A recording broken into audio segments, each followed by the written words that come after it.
Testing. Check. Testing. Oh, it's delayed, so it'll be Yeah. a minute.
How's that now? Can you hear now? Jake didn't turn the mic on, damn it. Nope, I didn't turn the mic on. Anyway, so we're drinking Space Rex IPA from Freemont Brewing. We'll get through that again. A crap ton for the bitterness unit. 7% alcohol per volume. Located in Seattle, Washington. Skip onto that. First fight, I had Tyson Nam knockout round 2. I had Nam pick to win by decision, so not a perfect pick, but I got 50 points for you. You got 100 points. And then we move on to the next fight there. Andre versus Irwin Rivera. This was a really good close fight. Close fight. Came down to a split decision. You know, and it did with the judges and it did with us. Yeah. We were arguing back and forth about who we thought won that fight. Yeah. So, neither one of us called it a robbery. Neither one of us. We thought it was a close fight, but it depends on what you were looking at when you scored the fight. It really depended on that third round. The judges were split, so. The judges were split, but the announcers thought that they thought it was biased. Ewell was dominating. They thought the second round that Ewell dominated, and I'm over here thinking, I don't know about that. I think Rivera won that second round. You thought Rivera won that second round. I think all three judges did too. But if you listen to the announcers, they had it completely different. Yeah. I think the third round. Hey, really thank you, Panda Heather, for letting us know. Third round was really close as well. It was. I think it was really, really close going up to in that last final moment when Rivera blitzed him, got the takedown. Got that takedown, and he landed some vicious elbows. Yeah, and those were some of the biggest strikes in the entire fight. I thought that Rivera would be more successful with those takedowns. So did I. It didn't seem like he was really committed to the takedown when he did attempt. They credited him with 8 missed takedown attempts. I didn't even see that many takedowns. And I don't know if they were necessarily missed takedown attempts or if he was trying to fake them to set something else up. I think that's what he was doing. Because he wasn't really getting in deep. He does that. Yeah, he does. He'll fake a takedown and then throw that overhand punch. And so I don't know if it was necessarily that or the fact that Ewell just had pretty good takedown defense, because Ewell did look like he had pretty good takedown defense in that fight. Ultimately, though, split decision. Ewell wins that fight. And then that puts me at 1-1 on the night. I'm 1-1 as well. And then we move on to the next one. That was Derek Minner versus TJ Laramie. Now, I had said if Minner wins this fight, he's going to win it in the first round. And I thought that... You skipped a fight. Newsom. Oh, well, we'll go back to that after that then. I said that Laramie was going to stop the submission early, and then he was going to ground and pound him out in round 2. Minner finishes guys fast when he finishes them. Yes, he does. And...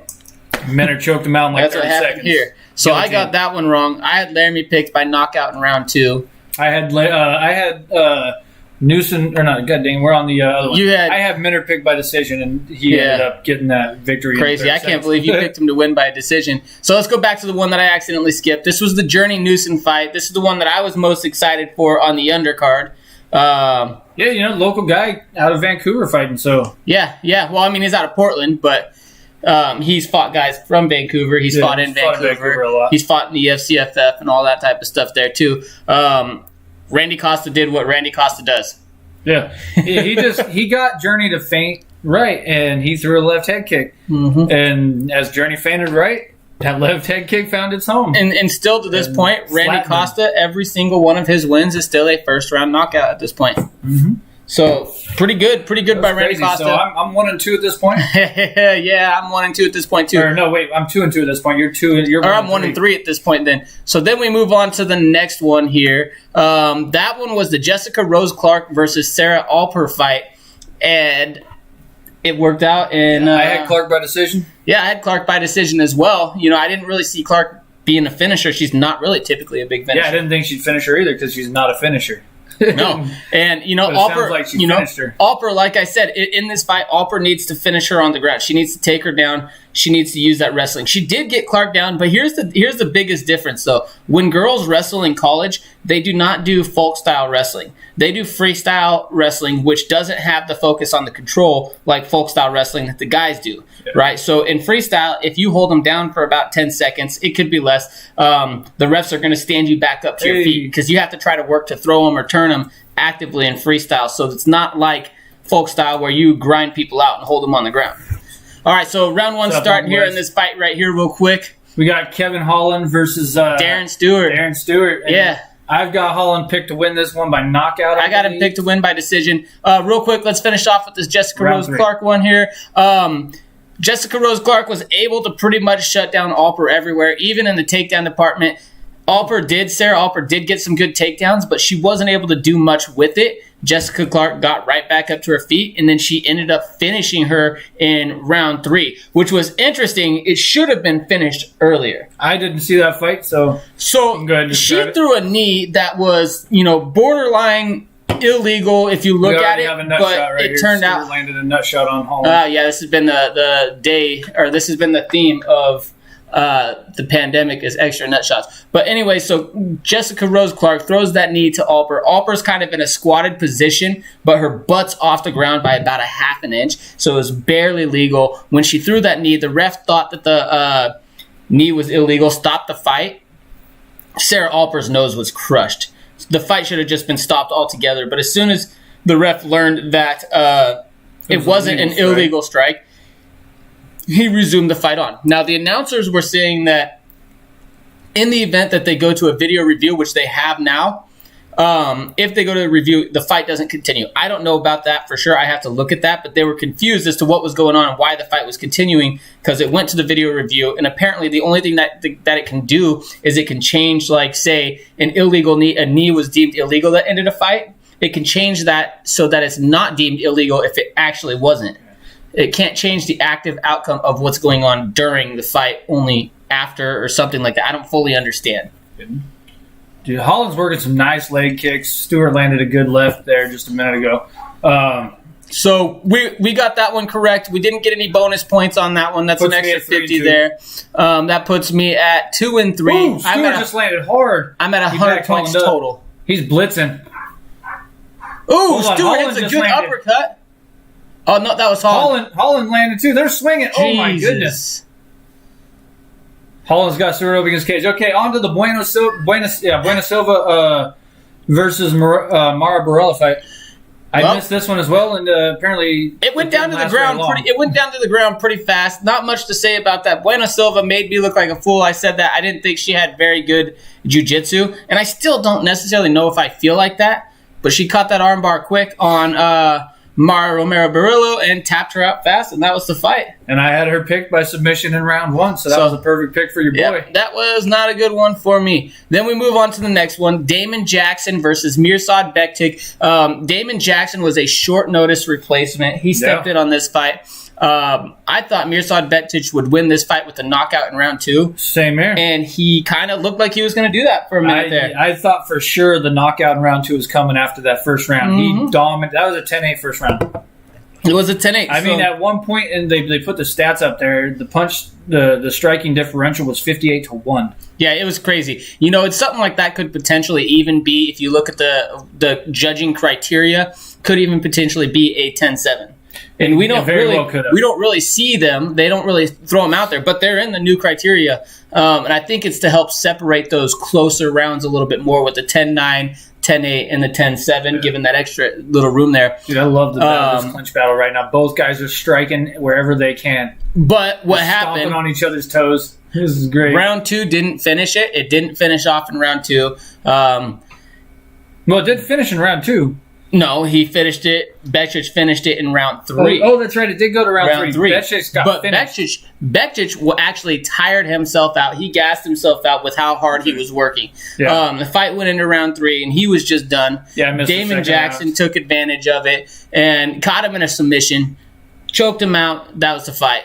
That was not a correct pick for me. No points on that. I'm still doing bad on the night so far. I'm 2-4 on the night. The headliner for the undercard, man.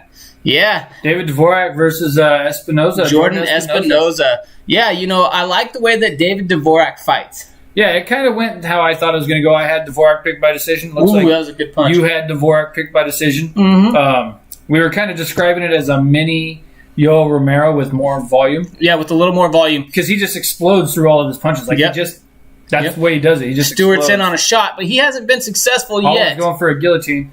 He's using it more as a defense. It is a defense. But if he got taken down, I guarantee it would have been an offense. This is a good fight so far. I like this first round. There's 25 seconds left. Let's get back into the David Dvorak situation here versus Jordan Espinoza. It turned out to be a fun, exciting fight. Fun fight. Very fun fight. I'm still not a big fan of the way that Espinoza fights. I do like the way that Dvorak explodes. The mini Yole, like you were talking about, he puts so much behind it. Yeah, he just explodes with all of his energy and force. Yeah, and it comes out lightning fast, too. There was no finish in this fight. It ended up going to the scorecards, and David Dvorak won by decision. That turned out to be a perfect pick for me. He won't do it. What? Panda said you should move the gloves on the mirror, whatever. Gloves and put up a mirror. Oh no! Yeah, no. You can try to get our podcast. No. Anyway, so I had Dvorak winning by decision. That was a perfect pick for me. I had Dvorak by decision as well. That's a perfect pick for you. So I am 3-4 on the night. Yeah. So after that, let's take a look at the standings real quick.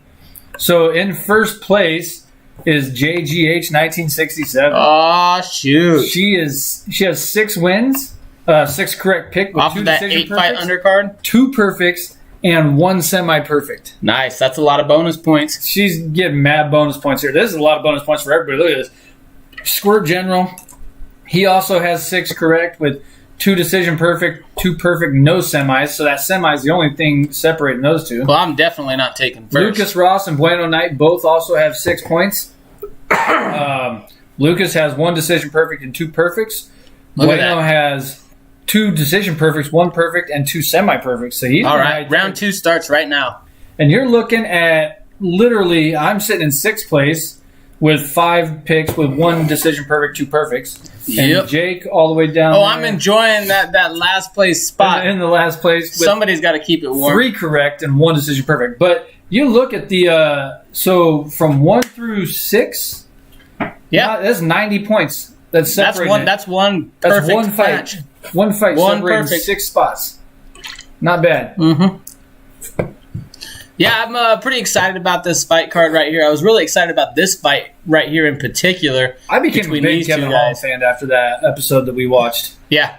He was supposed to fight Giles, but didn't happen. Then he ended up getting on the card, I think, a week later. I don't remember who he fought, that boxer, but he ended up knocking him out. Yeah.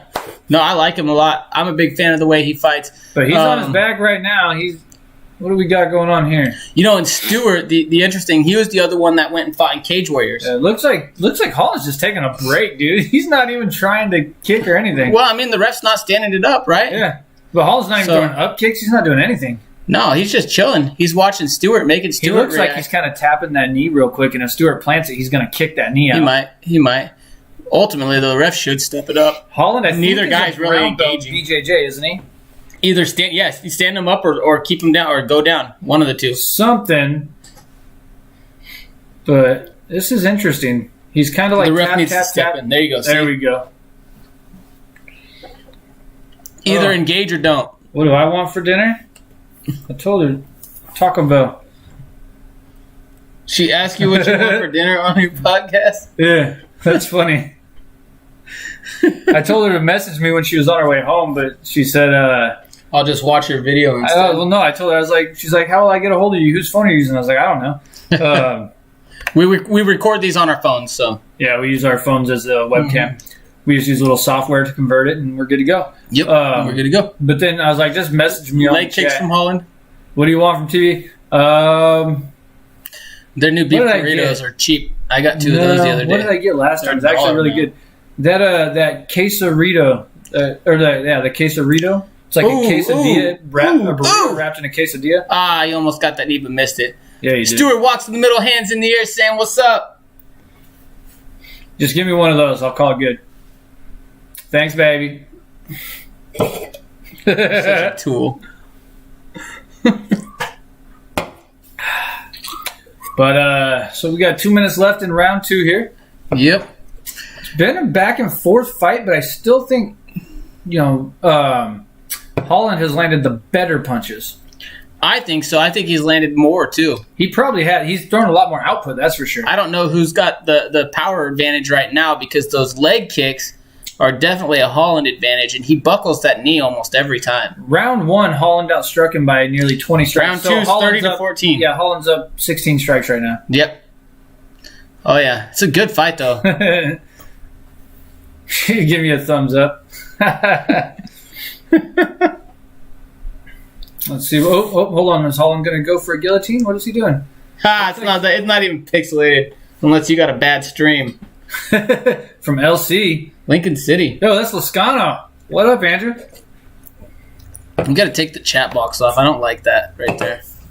Yeah. I can see it on the side. Yeah, I don't like it. No more chat box. Get that thing out of there. Goodbye. Hopefully you guys have some good air down there in Lincoln City now. We finally have some good air up here in Vancouver, so yeah. It's been kind of nice to breathe. It smelled like a bonfire for the last week. I opened my windows. We opened ours last night too. I was kind of cold in my house this morning, but it felt good to have the windows open. It did. It felt so good. It was nice. That was a nice little. So about 45 seconds left. I still think Holland's winning the second round as well. I think it's about to be 2-0 Holland here. I agree. 2-0 Holland. I think I picked Holland. Stewart just keeps going to that kick to that knee there, but he's not doing a ton else, and he's starting to slow down with the volume. I picked Holland by knockout in round 3, so let's see if he can do it, baby. 25 seconds left in round 2. What do you guys got? Let us know in the comments there. Yo, Lascano, join our group, man. I'm going to put it in the chat here. He might be in it. I don't know if he is. Hold on, what is it? 434. Gosh, CO1/group/. So we have him pressured against the cage. Holland is pressuring Stewart right now. He's kind of shielding off the face with his left hand. Stewart reverses it, pushes Holland to the cage, and gets a big double leg, takes him down right at the bell there. But right that's not enough to change the outcome of that round. Nope. You'll hear some people say, "Oh, he's got a late takedown. Did he steal the round?" No. You know, I kind of view a failed takedown attempt or a failed submission attempt as the same. Yeah, kind of. You know, because I mean, realistically, it's harder to finish that submission most of the time than takedowns. Or actually, I don't know if it's necessarily harder, but you only have to finish it once. Whereas a takedown, you might have to finish it more than once in a fight. Oh yeah, I mean, but it's about the same. If you want to look at it and judge it, you know, what do you put more weight on? The takedown, the strikes. You know, is a takedown attempt scored? Well, it should be. It's aggression, right? Technically, according to the rules as they're written, so effective striking and effective grappling actually carry equal weight now. Equal weight. So. But what is considered effective grappling? Well, they define it in the rules. Submission attempt? It's all of that. Because you have to have the actual takedown, the submission attempt. Like they don't really consider it effective grappling if you take a guy down and he gets back up instantly. Mm-hmm. You'll score for the takedown for aggression. Although I will say, when it comes to impact, if it's a slam, you have significant impact. Well, they even do that. They even if they get taken down and they get right back up, right? If I belly to back you and I belly to back suplex you and I slam you on your head, I'm gonna let go of you because I just threw you over my head, right? Yeah. You can come back up to your feet, but I guarantee you, I slammed the hell out of you when I slammed you in the back. So they actually do define that in the rules as well, is because even with takedowns, they actually use the word impact and then they define impact. So impact is defined as any visual damage that can occur. When you slam somebody, obviously there's not really going to be much visual damage. Well, I mean, there is potentially. It's not necessarily, going to be a like red mark. Overhand right. It's not like a red mark or something like that. It could be the stumbling of your body when you get up, the way that you have to carry yourself, or you slam your head or something. Yeah, you know, stuff like that is visual impact. There, it's just different than say a cut. Yeah, and then obviously you can look at two different takedowns and tell, okay, that was a takedown. He had to work hard for it. He got the takedown. There was no damage done during the takedown. Or you can see a takedown where you have slams and you elevate the guy and you throw him. Yeah, like this takedown right here. He just took him down, but nobody is in control. And at this point, it looks like nobody really benefited from it. No. So now they're back up and Holland's in a bad position. I don't know, but Holland's talking to him right now. He said something. He kind of held at his groin and said something, but I didn't see any nut shot or anything where he might have been just shielding off. Maybe. Because he already got kneed from this position once in the nuts in the first round. Maybe he was saying, don't you dare do it again. Good fight, though, so far. I'm liking it. So, I mean, Holland's up 2-0. I think Stewart definitely needs to get a little bit more aggressive and try to get off this clinch control because he's not winning the fight here. Yeah, Stewart's down. He needs to go for a finish, and he has the ability to do it, too. He's got power, He's got some knockout power behind those hands. But, you know, Holland's being smart and not giving him the opportunity. Yeah, he's kind of pissing me off. He's not pissing me off. He's winning the fight. I need him to I'll take the win. That's 50 points. But I need him to back up off the fence real quick. Just let them hands go. I got Holland to win by decision, so keep this up, baby. Do this some more. That's the thing you'll see with Holland is he doesn't really knock dudes out like super fast. He wears them down with his punches and gets them late. Yeah. That's why I picked him by knockout round 3. Well, he's an athlete, too. He's an athlete. He just kind of keeps working and keeps moving. But, I like him a lot. I like the way that he fights overall. His defense has been good in this fight. Holland shooting for a takedown now. Yeah. Doesn't get it. It was kind of a lazy double underhooks right now for Stewart. Stewart looks tired, though. Holland easily pummels in. So they're in a 50-50 position, both having one underhook, one overhook. But Holland has his hands locked, whereas Stewart finally did, and then Holland breaks his grip there. So in Greco, you used to lose points for breaking out of your grip. From Stewart right there, though. Oh, he's not out of it for sure. He's got 2 minutes to work, and that's plenty enough time for Stewart to come back and knock somebody out. But if you're Stewart, you need to get out of this clinch. He needs to. You need to start throwing. Yeah. You need to work for that finish right now. Holland's wearing him down right now. Because, this is still a Holland round. Yeah, Holland's just eating up time. Oh, it's Stewart with another takedown. And he's into half guard instantly. He did this at the end of round 2, but there was no time to work. So as soon as he got him down, the bell rang. But he's got him down. So now he's got him down, and Holland looks kind of. He doesn't look like he knows what to do in the guard in a half guard there. That's not how you work out of a half guard. Because I'm pretty sure he's a brown belt. Yeah, but that is not how you work out of a half guard. That is a weird. What is he doing? Oops, Kevin Holland. I'm pretty sure he's a brown belt, if I remember right. Let me look. He might be a little bit. So he's second degree black. Oh, no, he's a black belt under Luter. Yeah, well, he don't look like it right now. We got kids trying to come in. He looks like he has no idea what to do on the ground at this point, which is weird for a dude that's a Travis Luter black belt. Just plates. Yeah, he doesn't look like he knows what to do on the ground there. There's 40 seconds left. Really, all he has to do is survive, though. 35 seconds left. If he survives this, he wins this fight. He's got this round pretty much up until this last little minute and a half here, what I would say was him. But, Stewart's going to steal this round. Yeah, I think Stewart's going to take the round because this is effective grappling. He's holding Holland down and effective striking. He's got 20 seconds left, less than 20 seconds left. His elbows are good. Holland just needs to survive. 12 seconds left right now. 10 survive. Seconds. 10. He needs to throw more than that elbow. He needs to land multiple elbows. Yeah, Stewart needs to go off right now. He's got 5 seconds left. Ooh, those elbows from Holland are kind of nice, though, on the bottom. Yeah, the sneaky ones where he comes back with it. Yeah. He's been doing that a lot, and that's the fight. That's the fight. For me, that should be a Holland decision. 29-28. Yeah, last round went to Stewart. 29-28 Holland. Stewart did finish strong, though. He did finish strong. It's definitely a Holland fight that will be interesting to see what the judges do here. Should be a Holland win. Let's go Seahawks. Who said go Seahawks? I did. Oh, Jesus Christ. Hey, don't you dare take let's go Heat. That game should have tipped off just now. Hold on. I think it tipped off. Let me see where we're at. Yeah, I know you're watching the fight reflections in the gloves, but we can't have a mirror. Who said that? Heather. She's watching them in the gloves? Panda Heather, yeah. I was going to try to... I already talked about that before, but it's whatever.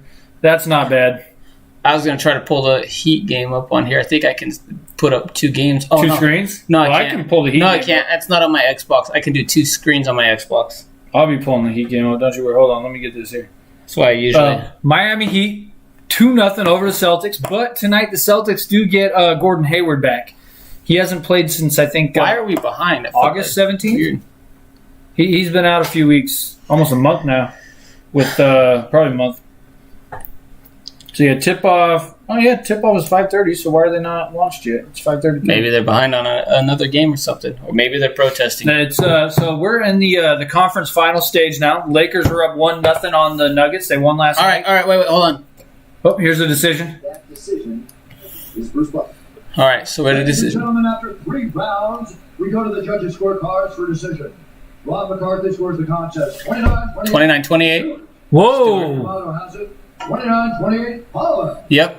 29-28. Hold on. 29-28 for the winner by split decision. Kevin Holland. I don't know how that's a split decision though. That wasn't even as close as the Hugo Rivera fight. No, that wasn't even as close. But this goes down to what I was talking to earlier with Jake. We were kind of talking about, with that fight.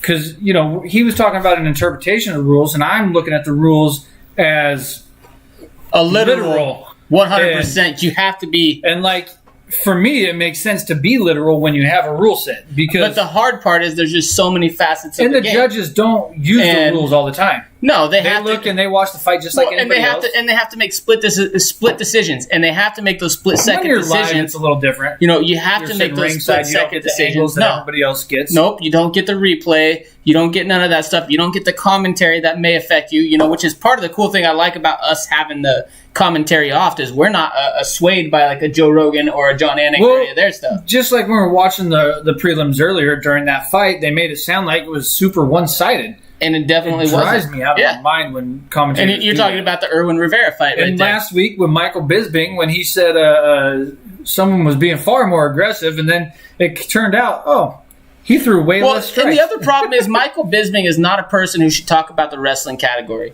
He does not understand takedowns. He doesn't understand, the grappling and stuff like that. Just be honest. Listen to him talk. He doesn't know. He doesn't understand the ground game, and he doesn't understand the takedown game. So it's really kind of bad when you have him and you don't have a Dominic Cruz or a DC or someone who understands a little bit of the grappling and ground game. This beer's dangerous. I like it. I'm already done with my first one, and that's only been one fight. I'm going to get in some trouble. Nah, it's all right. I like it too. Hey, what do you guys think about us doing a Halloween/birthday themed episode for me coming up? Because Halloween is right around my birthday. Halloween is actually a Saturday. So then the Saturday before that, we'll do our fight cards. The UFC doesn't have a Halloween fight card. My birthday is October 27th, so it's a couple days before my birthday. I think we do a Halloween event. I think we dress up in costumes. We have our watchers, our followers, send us pictures of them in their costumes while they're drinking their beers. We have a good time. You're going to be 32 years old. 32 years old. Jesus Christ. I'm fucking young. God damn. Mm-hmm. Wow. I'm a youngin'. So, yes. So fresh and clean. Yeah, because he was talking about the air in Lincoln City. Yes. But thankfully, our parents' house was okay.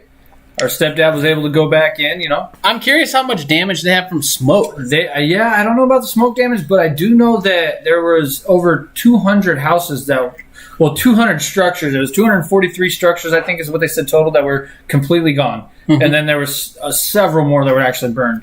So, that's probably around 243 homes that were burned. That's so funny. Yeah. So, my thoughts go out to all those people, and there's a lot of good people down in Lincoln City right now doing what they can to help those people out. So, yeah, I'm bringing some stuff down tomorrow, actually. And the Red Cross is down there trying to help take care of people, get them some assistance with, all the people that are displaced, dude. It's such a shitty thing, man. Well, the good thing is, I'm thankful that our parents were lucky and not. Here's the good thing about it. I've watched the groups and all the volunteer logs and stuff like that. Most of these places say they have plenty of stuff donated to them at this point. Oh, yeah. A lot of people are getting so much. There's so many people giving stuff away. People have been helping out, stepping up, and while people still may need food, clothes, and other stuff like that for the next months to come while they get settled in, their immediate needs are met, Yeah. Yeah. So that's the first thing now. It's just shitty. Because you look at some of those families do have kids who are all doing remote learning, and now all of a sudden they don't have access to their materials they need for class.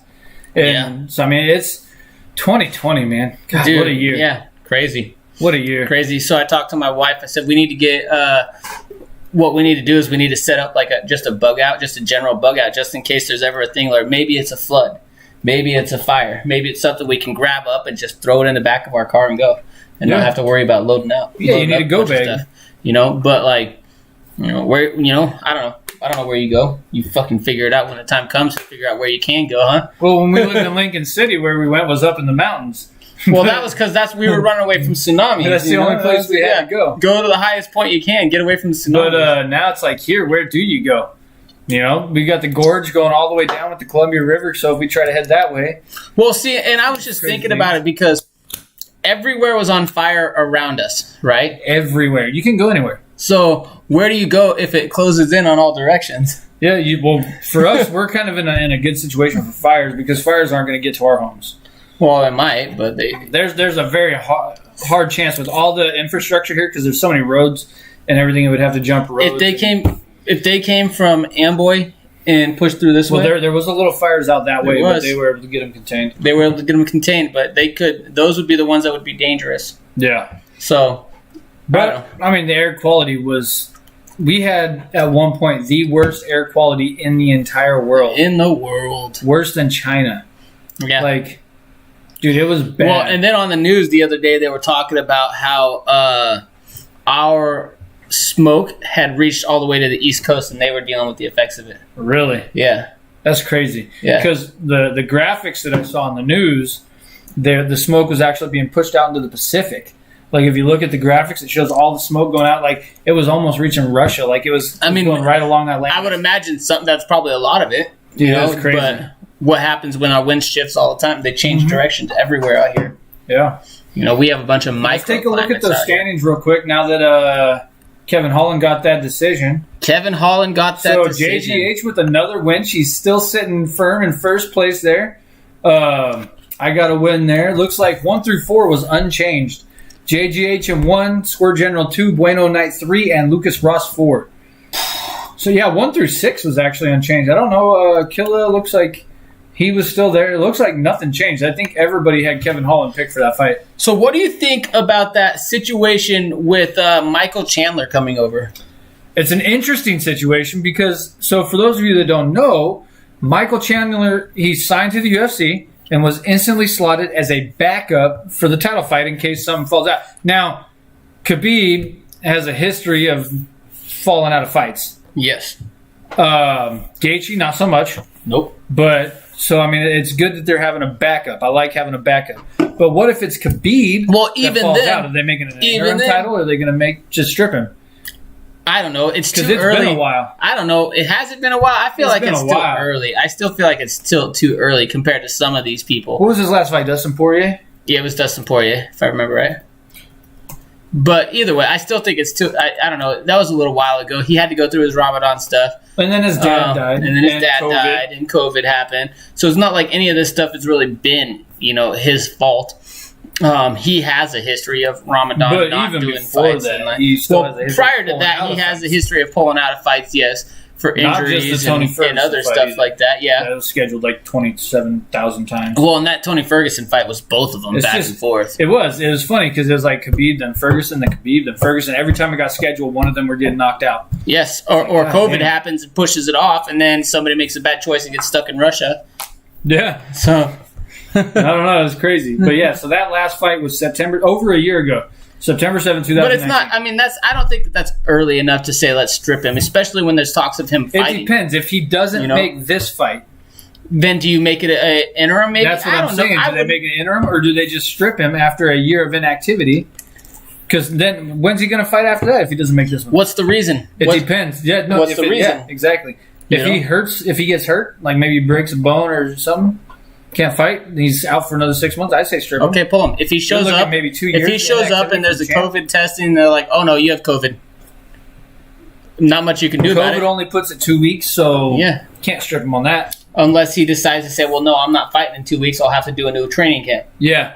I'm not saying that he would, but I wouldn't put it past Khabib. I wouldn't put it exactly. I wouldn't, especially with his dad being out. Well, and the other thing is dad's not there to train him anymore. You got to think you train to peak, right? Mm-hmm. So you try to train so that you're at your best on that day that you step in. So, and if you've taken and I don't know what his approach is, but if you've taken a super scientific approach where your approach is, we're going to be at this level on this specific day, then you want to tune it back a little bit afterwards, so you're not wearing yourself out. Yeah. Are you going to want to jump back in 2 weeks later, or are you going to want to say, hey, no, I need to go ahead and redo a new camp so I can build myself back up to that level because I can't maintain that level every day. So what do you do? There we go. Yeah. I want to check on the leaderboard real quick here. I'm ranked 1,144. Yeah, I'm doing terrible. Don't even ask me. I wanted to see JGH's rank. Did you go to her page? Yeah, where did it go? So go to her page. I was on hers. JGH predictions. But not this part. Just go to her actual page. I'm just gonna click her name and then go to events. So then go to events. The last. Yeah, that's what I was telling you to do. This one says she's 68 in the world out of 3,282. in the world out of 3,282. Let's go. Keep it going. Let's go. Baller. Who do you got? JGH 1967. I know you're tuned in for this fight. I know you're tuned into our podcast right now. Who do you got for that? Let's go. I'm going to find out. We're going to find this out. Let's see if we can't mess it. I just want to get myself. I got that one correct still, and I'm still in last place right now. I just want to get up there above Heather 13R and get myself somewhere in the top 10. So David, sorry, I totally forgot about trying to get you in on the podcast tonight. I know you had hit me up before that. My bad. Like, I literally mentioned it to Jake right as we went live, and I was like, I don't know how to do that. We're supposed to get David on here. We got to get that Zoom and get it on here, but. All right, who do you got for this fight? I have Mackenzie Dern by decision. Dern's probably the better pick. I think it's a safe pick for a finish. I think Ronda Marcos is tough. She's very tough. I think Marcos has some power. I think if Marcos wins, it's going to be I don't know. I think if Marcos wins, it's going to be a finish. Knockout. No, I think Marcos' best way to win is to finish her. Dern has terrible striking, but amazing groundwork. That's what I'm saying. That's why I have Dern by decision, but Marcos has better boxing. Yes, so I think if Marcos wins, it's going to be a knockout. If Marcos keeps it standing, she's going to win a decision. Marcos is also typically a wrestler. If it goes down to the ground, Dern is going to submit her. But on the feet, I don't think either girl's really super great on the feet. Marcos is better. I have Marcos picked to win by decision. But okay. Dern will win if it goes to the ground. She'll submit her for sure. I think so, too. I think she'll win a decision. I think she'll just grind it out. Now, if you watch my pick'em video, I talked about a recent fight that they both had as the deciding factor because it's both of their last loss. Oh, she's terrible on her striking. Yeah, but get back up. Leg. Get off the ground. I told you, if it goes to the ground, she's going to lose. Get out of there. Marcos, but why is Dern picking her up? Or Marcos is picking her up? Marcos is going to try to slam her, but she's wasting. But she's on the ground. Oh, my gosh. This is such a weird position. And she's able to get that. Why did you go there? I told you, if you go to the ground, she's getting that triangle. She's going to get that triangle. Yeah, Dern's a world champion, of course. She's the best women's grappler that we have in MMA right now. I even said that in my video. Yeah, but I figured that Marcos was good enough on the ground that she would be able to negate it, and Dern would just win with a decision based off her activity. I didn't think so. But I thought that Marcos' only opportunity was to stay on the feet. She had her foot under the leg. Why did she let go of that? She went for the armbar again, it looks like.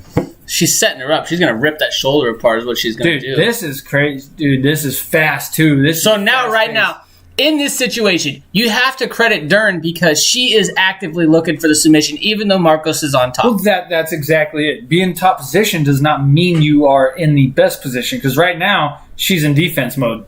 Yep, and she has to stay up and postured like this. She's doing a pretty good job of staying up and postured. She's protecting her legs, and she's preventing that triangle from happening. But when you're going against a world champion like Dern, it's only a matter of time. You don't want to spend 5 minutes, 10 minutes, 15 minutes here.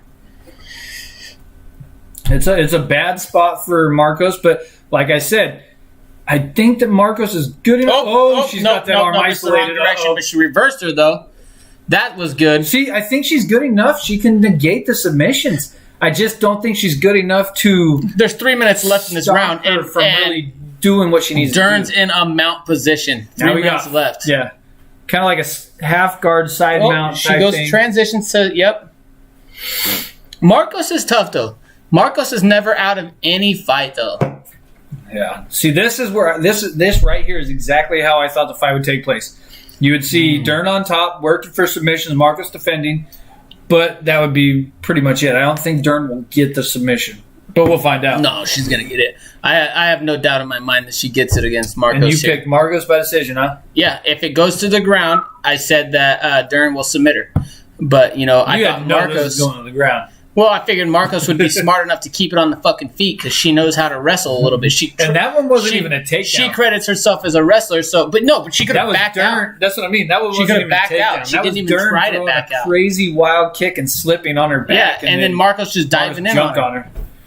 She could have just backed out and let her come up. And there's no reason. Oh, she set up an arm bar. Get your arm out of there. She just set it up. She's got that. Oh, that's done.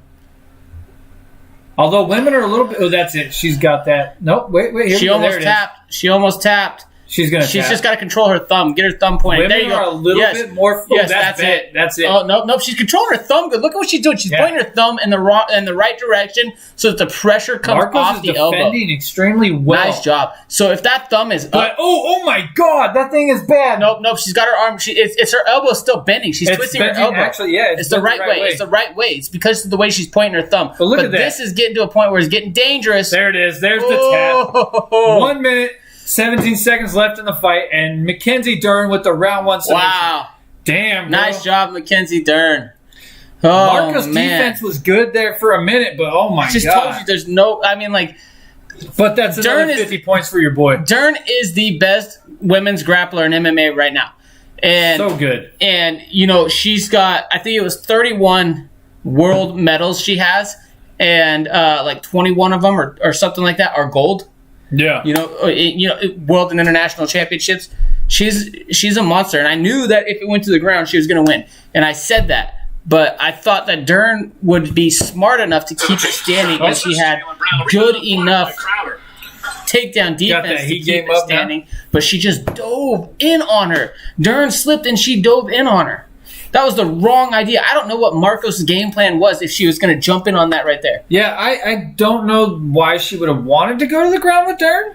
I didn't think she would really want to go to the ground. No. But I did think that it was going to the ground, and I thought Dern would just out-grapple her, which she did, clearly, but I didn't think she would submit it.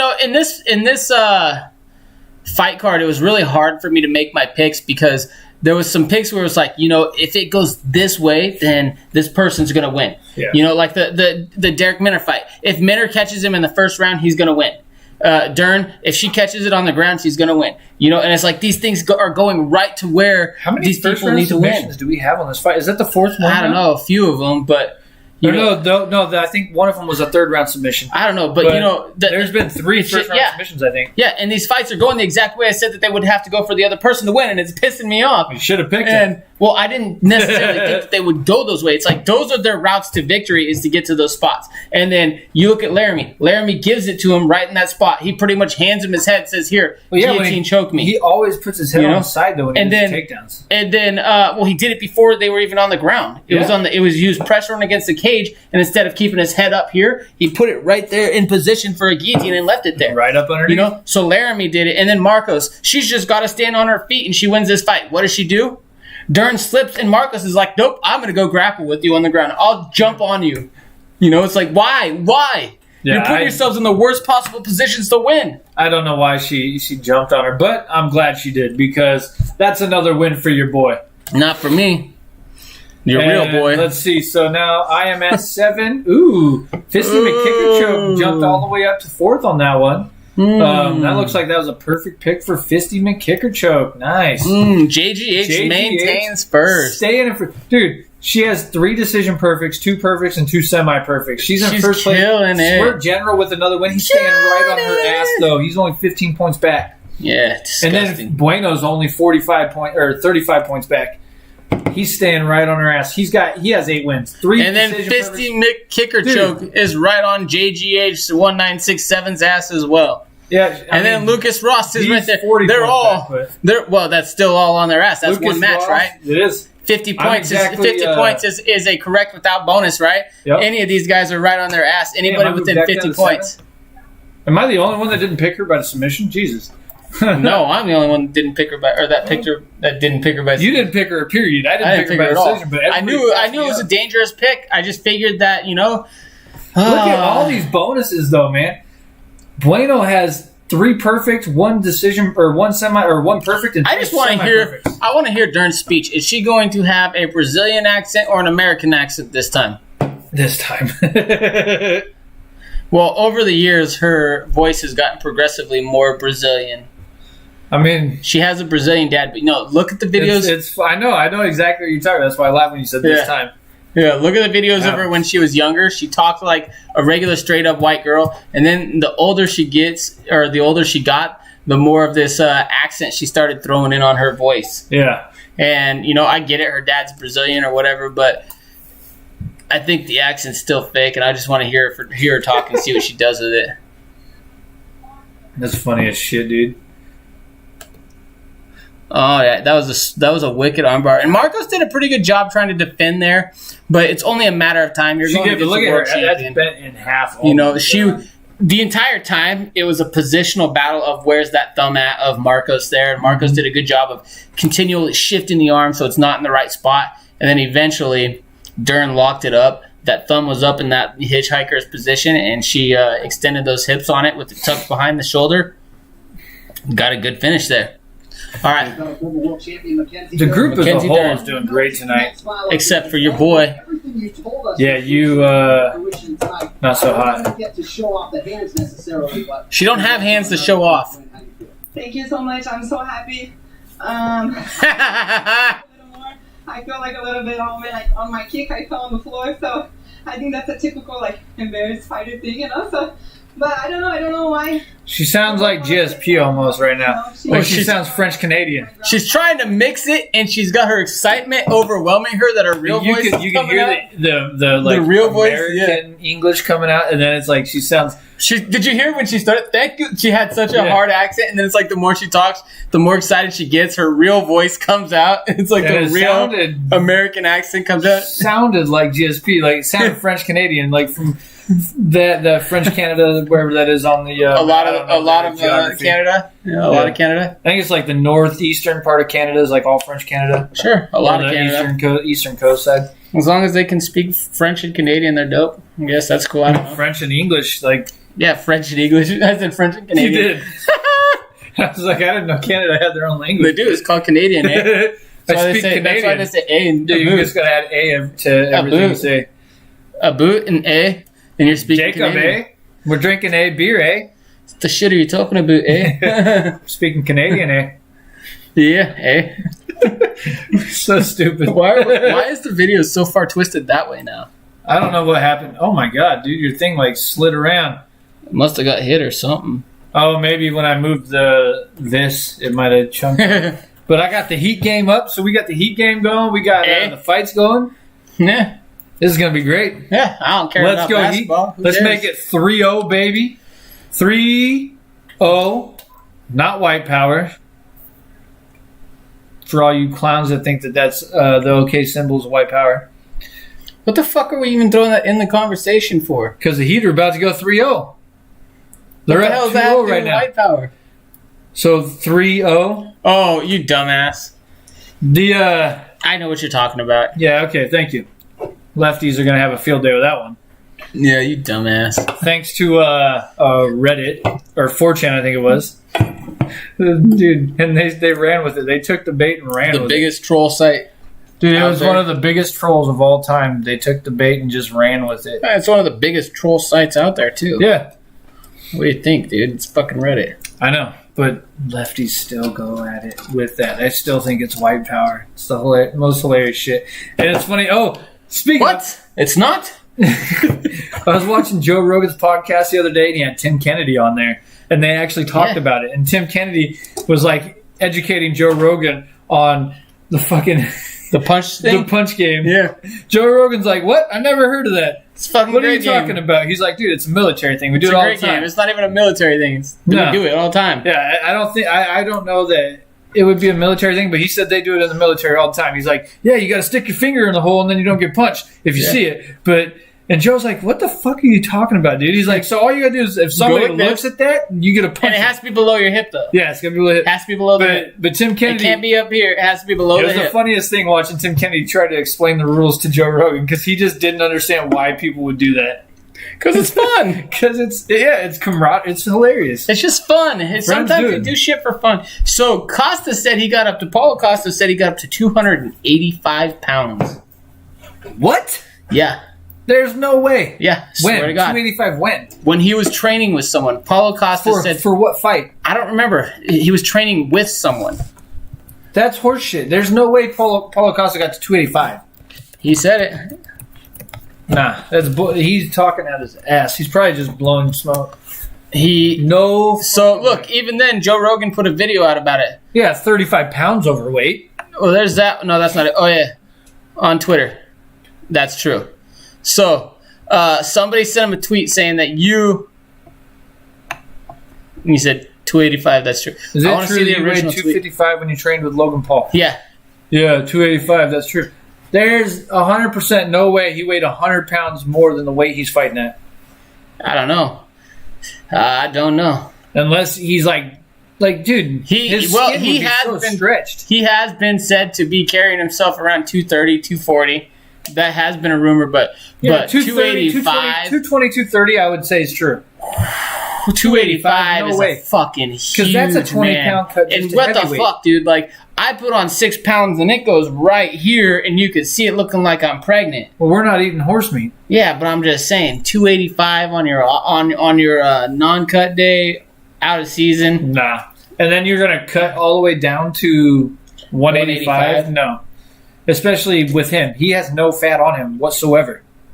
That would be 285 Maybe that was all the fat he had on him. Yeah, if he ate nothing but pizza, but when he was training. Well, he was training with Logan Paul. Yeah, but still he's training. He's still working out. Let's be honest. If you're training with Logan Paul right now, it's probably an off-season thing, not when you're in your prime physical shape. No, but even then, 285, I don't think he was ever 285. I don't think he broke 250. I mean, I don't know if he even got that high, to be honest. I don't think he broke 250. He says 285. And if that is true, that is fucking ridiculous. That guy's either a pussy, too afraid to fight someone his own size, or he's a pussy, too afraid to fight somebody his own size if he's 285. All I know is... I mean, if you're going to cut 100 pounds to go fight somebody, you're a pussy. He's one of the penultimate athletes. The guy was a soccer player before MMA.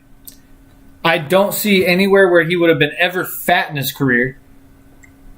He's never been fat. Tell me I'm wrong. Somebody who has to cut 100 pounds to go fight somebody. Yeah. And there's I just don't see it. What do you guys think? Do you think that somebody who cuts 200? You guys think that somebody who claims to cut 100 pounds to go fight? No, Paulo Costa is one of the best athletes in MMA. I don't doubt that. One of the best athletes in the UFC. There's 100% no way he ever weighed 285 pounds. 100% no way. He used to play professional soccer. Yeah. Like, there's no way. He's shredded. Yeah, and he's jacked. That's shredded. What I mean. Look at him. And if you're cutting 100 pounds to come into a fight, you're not just cutting. You're cutting 100 pounds of muscle. You're cutting muscle, fat, and water. It's crazy though. It's crazy to look how big he is. The thing is he's going to run into a striker in Israel Adesanya that is probably one of the technically most sound strikers he's ever fought.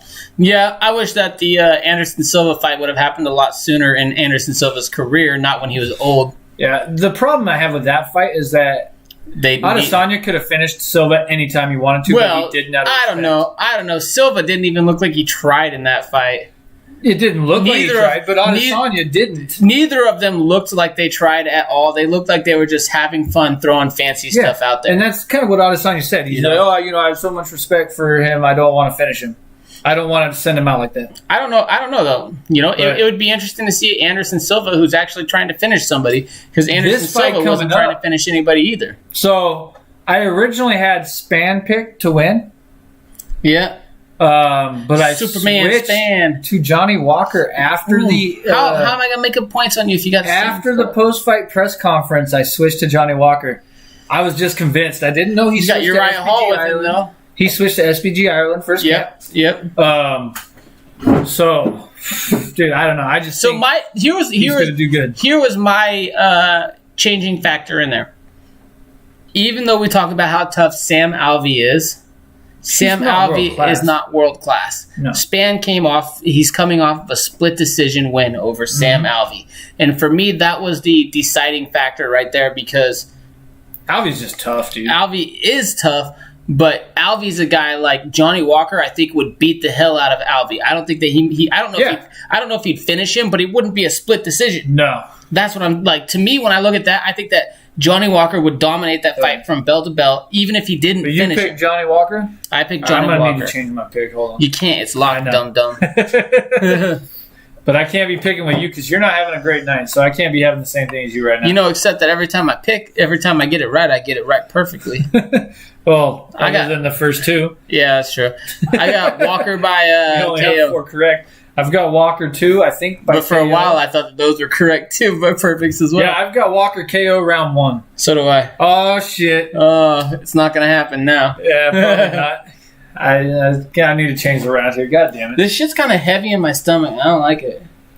It's not heavy in my stomach. I can feel it like fucking sitting in my stomach. I don't feel it all, but it tastes good. I feel it in my face. It's that kind of beer. It just feels heavy in my stomach, but it tastes really good.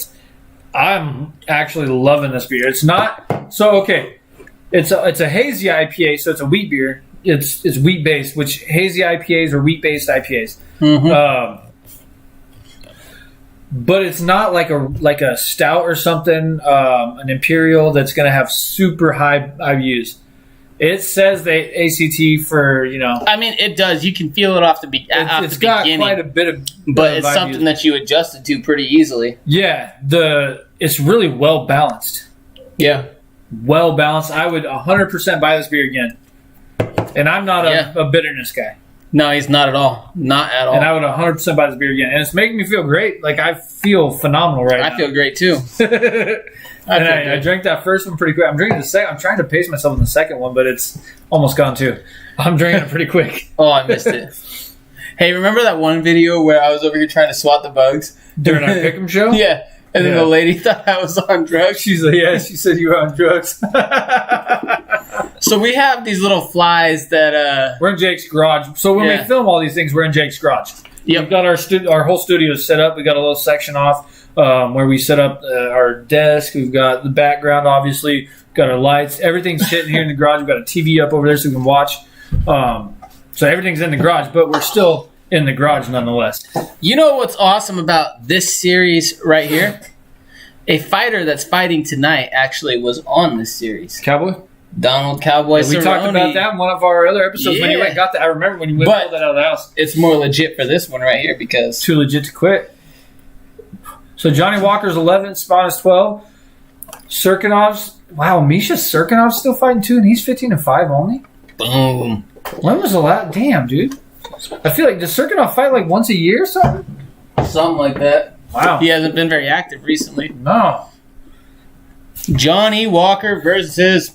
Oh, you lucky Ryan Spann. Almost got it. Yeah. I feel like I've drank your beer too because I fucking... This guy, right here. Last week he did that too. During the Ed Herman fight, you stole my beer. Well, you know what? To be frank with you, I'm left-handed, so I put mine here. I don't know. You're I'm right-handed, so I put mine here. There. But sometimes I'll put it over here. Why do we always sit? We should sit the opposite direction. We should. Except, well, you do your soundboard over there. I got the soundboard over here. But the problem is you were having some issues last time around. Mm-mm. Wasn't it last week that you had your hiccup attack? No. Or was that 2 weeks ago? That was 2 weeks ago. Was that? Yeah. Dude. I don't know. There goes Spann using his power submission. And let's be honest, guys, for real quick. Ed Herman and Mike Rodriguez. Sure, Ed Herman, he got hurt to the body and he folded over. The ref, it's his job. Ed Herman didn't put on an acting job. He was fucking hurt. He was hurt. Now, I did argue with someone about... When you get hit in the body, what are you going to do? You fall over and you hold the body. No. But here's the thing. I did argue with somebody about the timidity aspect of it because there is a rule about timidity where this guy thought that it would apply to the situation. Mm-hmm. But the difference is if Ed Herman was calling for that extra time, saying, hey, I got hit in the nuts, that would be timidity. Right. This was the ref's mistake, and Ed was hurt, and Ed took advantage of it. That's veteran craftsmanship right there. Ed was legit hurt. He got knee to the body.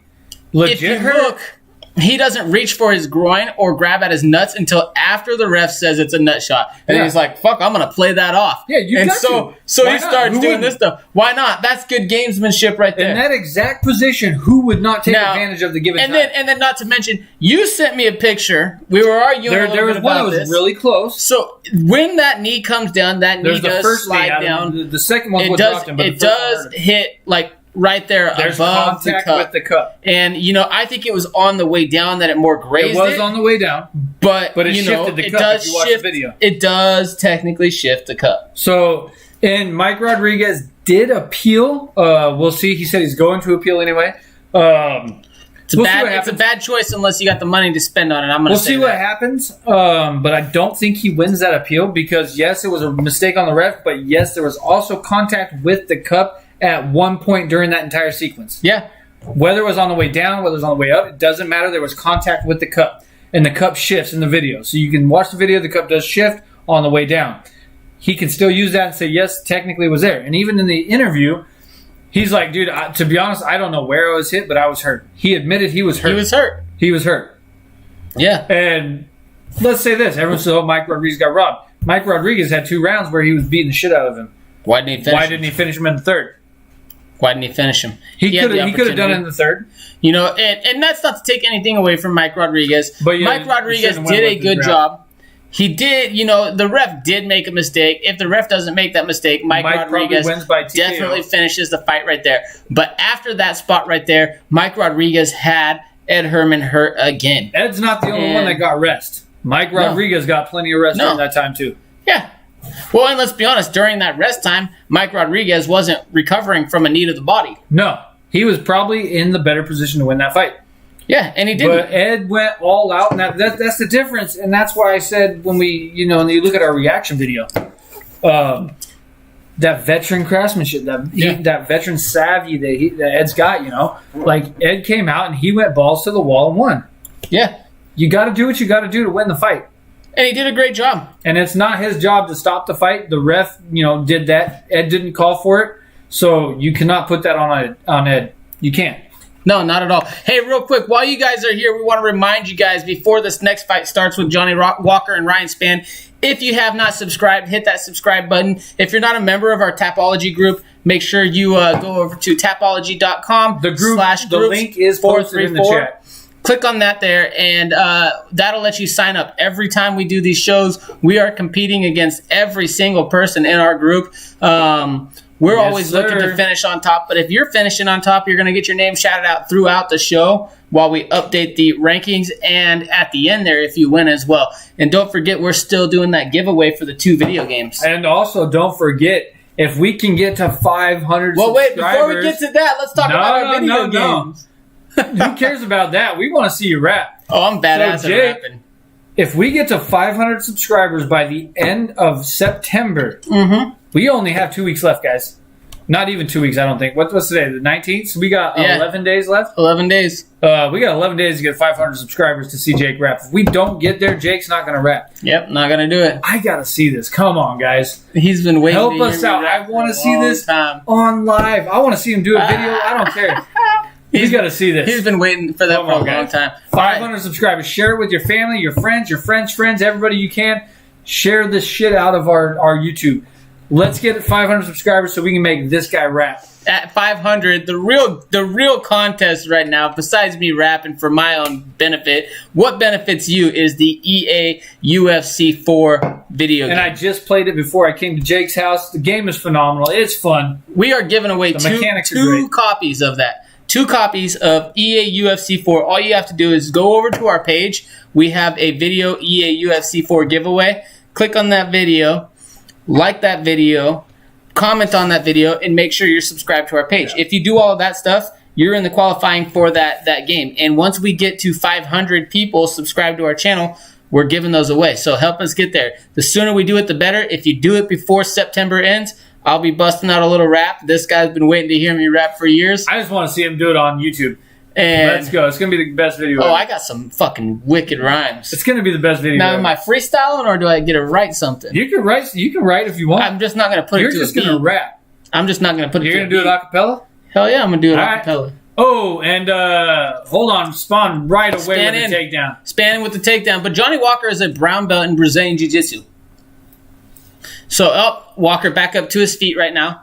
Got to turn this hat around real quick. Get my Heat logo out there for everybody. Let's go, Heat. Yo, we're down. Hey, we've been down in the first half of the game, the last 2 games, and we came back in the second half and won each game. So we're in game 3, baby. Let's do it. It is a war of attrition.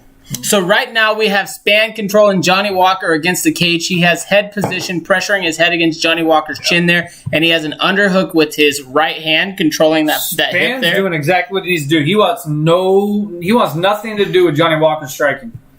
I don't know if he really wants anything to do with Johnny Walker's ground game when Johnny Walker goes to it. I don't know, but that's going to be Span's best spot to win. Well, Span has a lot of submissions, but they're all because of power. They're not really technical submissions, in my opinion. Not technical, but, that's his best spot to win is on the ground. I don't think he wants to do anything to do with Johnny Walker striking. Yeah, I definitely agree with you there. I don't think he wants to strike with I think if Span's going to win, it's going to be a battle of grappling on the ground. This shit's hitting me pretty good. Dude, it feels great. I got to piss, too. I don't got to pee yet, but this beer, Freemont Brewing up in Seattle, Washington, you guys have outdone yourself. This is phenomenal beer. I love it. One of my favorite beers since we've done this show. Yeah, definitely really, really good. I would recommend it to anybody. Check out this Space Rex Hazy IPA. If you have the opportunity to pick it up, grab it. Which is crazy, given how different our tastes are. Yeah. How phenomenal this beer is. We both like it. Yeah. Like last week's beer, I didn't like it. I didn't. Last week you liked that one. Oh no! Last week we did the sour. Yeah. I hated the Just a Pinch from Rogue, and I grew up going to Rogue Brewery, right. the brewery there. I grew up going there. Oregon. So hold on. He's going for a triangle. Johnny Walker powers out of that. Johnny right gets there. out. Yep. And we're back up. Yeah, anyway, so... He dropped Johnny Walker. Spin drop, Johnny Walker dives in on the legs. And Johnny Walker's throwing some hammer fists. Dude, these are hurting Span. They're hurting Span. Those are... Span gave up on the attempt. He's hurt. That's it. Span's hurt. But Span finishes the takedown. Nope, Walker gets his hit back out. That's still a finished takedown in my opinion there. Wow, although man. he didn't do anything with it. The elbows! That's it! Round one, baby! Round one! Yes! Oh! Dude! That's what we called for. That's what we said. Perfect. That's what I said. That's a perfect, baby. I needed round one. Perfect pick for us. Wow. Perfect. He's still hurt. Oh, my God, dude. What a sequence. He goes from a triangle that Johnny Walker powers out of. He clips Johnny Walker with a left, and Walker actually fell on his face. Oh, and then he dove in to take down Johnny Walker. And Johnny Walker starts going with the elbows. And that's wild. Yes, and I wish every fighter would do this when somebody's in on your legs. Boom! If you have a fighter in on your legs for a takedown up against the cage, use your elbows, use your fists. Johnny Walker. Look at that. That was a left hand. That was right before. That was the left hand that dropped him right before. Dude, right before that. And then he's pounding him. Oh, man. And look, here's another one. And look at that. Boom. That left hand on the temple clips him and drops him right there. Look at that. He dropped him twice. Yeah, he did. Man. Then he shoots it on the leg. Elbow. That's the hammer fist. It starts it off with the hammer fist. And those were clean. They were to the ear. And that's what slowed Span down. Look at that elbow. That elbow right there is what did it. Hey, I'll tell you what, man. Do you remember in my fight where I got elbowed in the head like that? I didn't feel it. Johnny Walker, man. That's baby. crazy, though. I thought the elbow to the back of the head, but when I got elbowed in the ear, none of that, I didn't feel any of it. Viva la Brasil. What? That was great. Yeah, that was crazy. What's up? Oh, he's got food. Hey, my wife came through. Time out. Well, since I'm up, I might as well pee now. All right, Jake's taking a piss. My wife just hooked it up with the Taco Bell. Thanks, baby. I love you. What? Oh, you want to switch cards?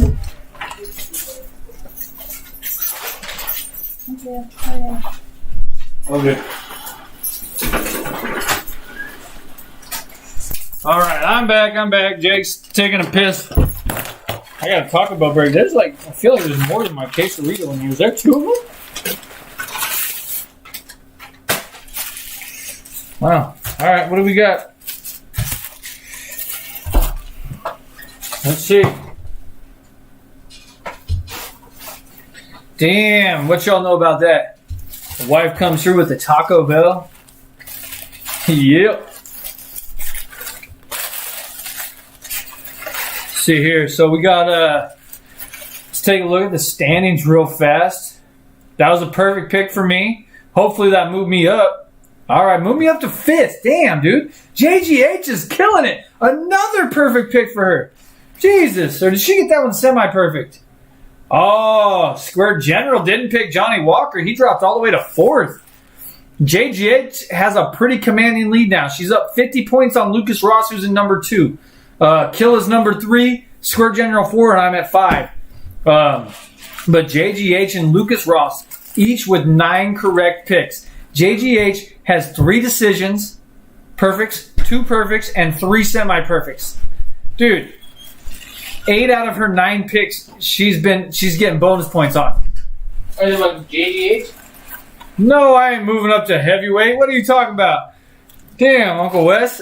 I ain't that fat. He was 265 last time he stepped on a scale. Just kidding. Nah, I'm about 180 right now. I'm not too big. I was 154 the other day. I can still make 25, I think. I really do. Dude, I would struggle to make 60. No, I'd get you down there. I mean, I've got some weight I could lose to get that. Hey, do me a favor. Send me a text message real quick that says Johnny Walker reaction video. I'll send it to you. So I remember. Made me turn my game off. I just want to remember so that I can get that video out there. Those were wicked. I don't know what she got me, but it's spicy. I like that. They don't have my quesadillas? What am I eating? It's just a regular burrito? Is it the beef burrito? That's 99 cents? I think so. That might be the new 99-cent beef burrito I was telling you about. I think this is my cheesy bean and rice burrito. It's pretty much the same thing. Really? Yeah. I think that's what it is. I can't tell. I'm going to ask her. Oh, Jake, ready? You said... Johnny Walker reaction video. I just want to remember. Johnny Walker reaction. Hold on. I got you. Let's hear what this guy has to say. 18, you're going to feel so. You just start feeling my hand. Yeah, let's just listen to him in Brazilian, Portuguese. He said he's going to start feeling my hand. Hey. I heard what he said. During the post-fight, the press conference the other day, did you watch that? Mm-hmm. Him and one of these other reporters had an entire conversation in Portuguese, and there was no translator. So Dana's like, "Hey, you want to tell everybody else what you said?" He's like, "Yeah." He's like, "We didn't anticipate that." How do you have a Brazilian guy on there? You don't anticipate a Brazilian reporter? You don't anticipate Portuguese? No shit. Like what the hell? I started my Duolingo again today, so I can start learning some more Spanish. I'm not worried about my Spanish is actually pretty good, dude. I'm still pretty good in Spanish. I want to learn my Spanish. To learn Irish. Ooh, maybe I'll do Irish and then we can compete with each other. I've been trying to learn Irish, but I haven't done my Duolingo in a while because I've been, obviously. I just started it. I want to do just for next time I go to Mexico. I got to go back to Mexico so I can load up on more tequila. So we were gonna go last time, but if half these guys would use elbows like that, wow. That would end a lot of takedowns. Yeah, it would end a lot of takedowns when they're shitty takedowns. But when you do a good takedown like I do, well, anybody I'm working for a takedown. I'm trying to be funny, but you're being too serious. Anybody working for a takedown up against the cage, if you got a guy on your legs, why are you not hitting him? If their position is down about where your hips are, you should be elbowing the shit out of them. Yeah, elbows, whatever you can, hit them in the head. They got both their legs wrapped around your leg, or both their arms wrapped around your leg. It's that same conversation we had last night. Their head's available. Why are you? Do you have their legs, or do they have your arms? Which one? Yeah, depends on who can hit who and who can do the most damage right there, right? So, yeah, it's been a good night of fights so far. Earlier Cullen and I were talking about this. We were texting each other a little bit, and I had told him, or he said, they had changed it to a 15-fight card for a little bit there. It was a 15-fight card a couple of days ago. They put it up to 15 fights for about 6 hours. He sent me a text message, "What fight did I miss?" And I was like, "Well, they changed the fight, but you didn't miss anything. They changed the fight, or you might have to change it." He goes, "No, there's 15 fights on there now." Yeah, they added a fight. What the hell are you talking about? And I look at it, and they added a fight. And then today, they dropped that fight off of there. I don't know why they were trying to add another fight in the first place. Was it the fight they added that got dropped? Yeah. Oh, that's really weird. Yeah, I didn't know which one got dropped. I don't know why they tried to add it in the first place. Because I made all 15 picks. I mean, we've had cards that were at 6 fights by the time or 7 fights by the time we come into it. Well, then this one they're loading up with trying to get 15 fights, and they drop it down to 14. Yeah. Here, that's for you. I don't want anything. I'm good. You want a burrito? No, I'm good, man. I'll eat it. Yeah, you could have it. I'm good, though. But thank you for buying me a burrito. I appreciate it. I was just going to give it to you. She gave me 2. I didn't expect to. Yeah, I'm good. What? Right? Hit it. Yeah. Hey, so Uncle Wes, one day we have to bring you in on live stream. There's a rumor that principal tried to paddle you one time with the paddle, and you whooped his ass in the principal's office. I've heard that story. Now, if this is true, I want you to come on one time for us for a live stream and tell the story of you whooping your principal's ass while you were a high school student. Yeah, you know, it's fun. I can't, dude. JGH 1967 is. I can't believe it. Dude, the amount of bonuses that everybody has right now is just phenomenal. And every chance I get to move up, somebody else has got the same pick as me. Everyone that I've got right, somebody else has that same pick too. Yeah. So I'm about to take last place tonight, maybe. I'm 75 points back. 8 picks correct so far. So where is JGH sitting in the overall leaderboard? You know what? With 670 points, she just made up some ground. Click on her actual page. Don't click on the number. Squirt General. He lost some points. He picked against.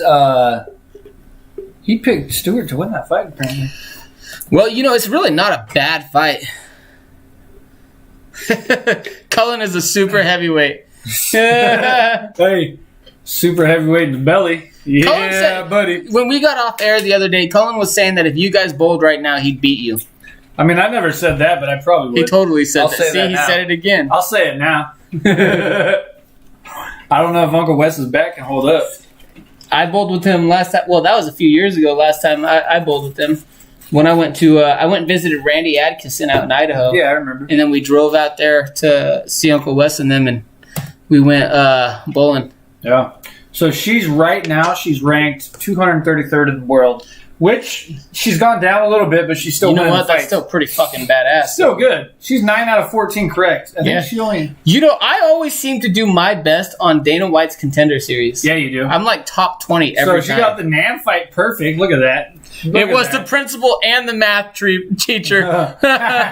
She fit. Holy shit, she got the first 3 fights perfect. Nice. NAM knockout round 2. Nice. Ewell not decision. Costa knockout round 1 knockout. She got the Laramie fight wrong though. She didn't want to pick Journey just because she knows that I coached against him. So she was like, "Nah, I ain't getting him." She got Clark winning. She got Buena Silva by submission, but she picked round 2. I need another beer. She picked Bektik as well, same. So that's her first loss, I think, is the Bektik fight. You need another one too? Yeah. So she has 2 losses there, Laramie and Bektik. These beers So she got Dvorak, decision perfect. Bro. Holland, decision perfect. These Space Rex, they're fucking delicious. They're so good. This is probably what, I'm telling you, this is top 3 for sure of all the beers that we've tried so far doing this. Yeah, I just can't wait till the day that somebody pays us to review their beer. We'll do it. She got Johnny Walker knockout. She said round 2. Happened in round 1, but hey, she got the semi for that. So that's Are we already on the Chimaev fight? Dude, we are. We're coming up to Chimaev. Chimaev, Meerschaert. Dude. So I'm super excited about Chimaev. Or TKO round 1. She thinks she's going to put him on his back. Well, if you look at his record. It's possible. But, this is the one that I was most excited about because this is a questions answered fight. In some of these fights, I'm just excited to watch them. This one answers the questions that I've been waiting to have answered. We want to see what Chimaev can do against a grappler. We've seen him come out and take guys down and finish them, but let's be honest. One was named, his nickname was the White Mike Tyson. I'll tell you right now. He was not a grappler at all. Chimaev is up 1-0 on Meerschaert after that press conference. Well, after that press conference. But let's be honest. Reese McKee, not necessarily a grappler either. He's a striker who had a couple of submissions on his record, but he came in late notice. Yeah, he said you were super heavyweight. Yeah, late notice on that fight, So Reese McKee came in last minute on that fight, stepped in for that fight. Hamzat, what was interesting, he went down from 85 to 70 for that fight. Mm-hmm. And this one's at 85, and then the fight with Damian Maia that he has scheduled as well is at 170. And now, Meerschaert's last fight was supposed to be at 215 because he was going to 205 or 205. He was supposed to fight Ed. Yeah, he was supposed to fight Ed. Now, I don't know. 215. I don't know. But so it was interesting when you think about the size difference there. Meerschaert has 23 submissions on his record. He's tied for the most middleweight or most submissions in the UFC middleweight history, going to get Hamzat Chimaev. Now, tied for the most wins. Most submission wins in UFC middleweight history. Yeah, that's what I said. Yeah, it's true. I know. Yeah. So, this is what I'm saying. Like, but Mearshardt's been submitted 8 times. Right, so while he does have a black belt and he can submit people, he's shown holes in his game. Now, this is why I'm so excited, because it allows us to see what level Khamzat's actually at. So I originally picked Khamzat by TKO in round 2. I thought he was just going to take him down, pound him out, right? But during that press conference, Khamzat said, I'm going to tap you out. He's like, what good is your black belt? He said, I'm a blue belt. I've been training for 3 years and I'm only a blue belt. He's like, You've lost how many times and you're a black belt? He's like, you're not a black belt. What good is your black belt? I mean, and he was talking mad shit. But Mearshart didn't seem to let it get to him though. No, but Khamzat said, he says, what are you going to be when I tap you out? And so I think Khamzat's going to try to tap him out tonight. Well, we'll see. You didn't pick round 2. You picked That's Mom's. Oh, that's Mom's? Yeah. I looked over there. I was like, I got Chimaev round 2 too, you fucker. How am I supposed to make up any points with this guy if he keeps stealing all my picks? Hold on. I think I picked him round 1 or 2 submission. One of those. Yeah, submission round 2. I can see it, yeah. Round 2? Ibrahim Rashid says he could see it too. Yeah. What I'm really curious about with Mearshart right here is how is he going to react with that type of pressure on him? Because, right now we're talking a lot about the pressure on Chimaev right now. Well, Mearshart just got his black belt called out. Not only that, they were talking about the disrespect because Chimaev has another fight scheduled already. Yeah. He's already booked for another match. Yeah, I mean, but let's be honest. Like, the black belt part would probably frustrate me more because how long do you work for a black belt? Mm-hmm. It's just like Chimaev said to himself, or said out there out loud, I've been working 3 years for my blue belt. Yeah. Well, how long do you think Mearshart worked for his black belt? Yeah. Then to get his black belt called out by a guy who's a blue belt, yeah, that's probably more offensive than saying, oh, well, I got a second fight picked next, anyway. It's going to, I think this is where, obviously, this is going to be a ground battle. Yeah, I mean, if Mearshart taps out Chimaev, he's going to have all the bragging rights. But if Chimaev taps out Mearshart... No. Here's the other thing, though. Chimaev actually has good striking. He does. He has really good striking. Now, Mearshart claims to have a black belt in kickboxing. I don't know if I necessarily believe it. I mean, he might, but I don't necessarily... He doesn't seem like a guy who's a striker to me. Even when he strikes, he doesn't seem like a guy who would be... funky. Yeah, he doesn't seem like a guy who would be a black belt or a fluent or a master, in a striking aspect, I would say, But overall... Says true story. But, overall, this is the questions answered fight right now. How tough really is Chimaev? Is he that far up there where he deserves a shot against Damian Maia right away? Yeah. Not necessarily right away, but he's got his next fight, his 4th fight scheduled against Maia. So he's this fight here. He's a Duke Rufus black belt in kickboxing, apparently. And a Brazilian Jiu-Jitsu black belt as well. Yeah. But that was when we made our original picks when it was the Ed Herman fight versus Mearshart. Yeah. I did not think that Mearshart... Well, he doesn't look like somebody who would be a black belt. What do you guys think? Do you guys think he looks like a kickboxer when he strikes to you? Does he look like somebody? Terrible. Does he look like somebody to you who would be considered a high-level striker? And when I think of a black belt in a striking aspect, I think of a high-level striker. Mm-hmm. Just to simplify it, that's what I think of. Not necessarily... someone who's put in the time. Maybe it is he's put in the time. Maybe it was, whatever. But, I'm thinking high level. Does he look like a high level striker to you? Yeah. I don't know. High level grappler for sure. Mm-hmm. Which is why it would have been fun to see him versus Ed because Ed is a black belt in jiu-jitsu too. They're both black belts in jiu-jitsu and they seem to embrace the grappling match. And I still think that match is possible. If Ed doesn't retire, they should redo that. They should rebook that match. They should. Regardless of the outcome of this fight, Ed is on 3 wins in a row. But let's be honest, Mike Rodriguez was whooping his ass. Yeah, Mike was beating him up. Ed's 39, almost 40 years old. Yeah, Ed's got to be honest with himself about the level of competition fights that they've got going on for him. He's the guy that needs to consider transitioning into that Legends League that Mike Tyson's promoting. Did you just see that? Frank Mir signed with BKF. That's crazy.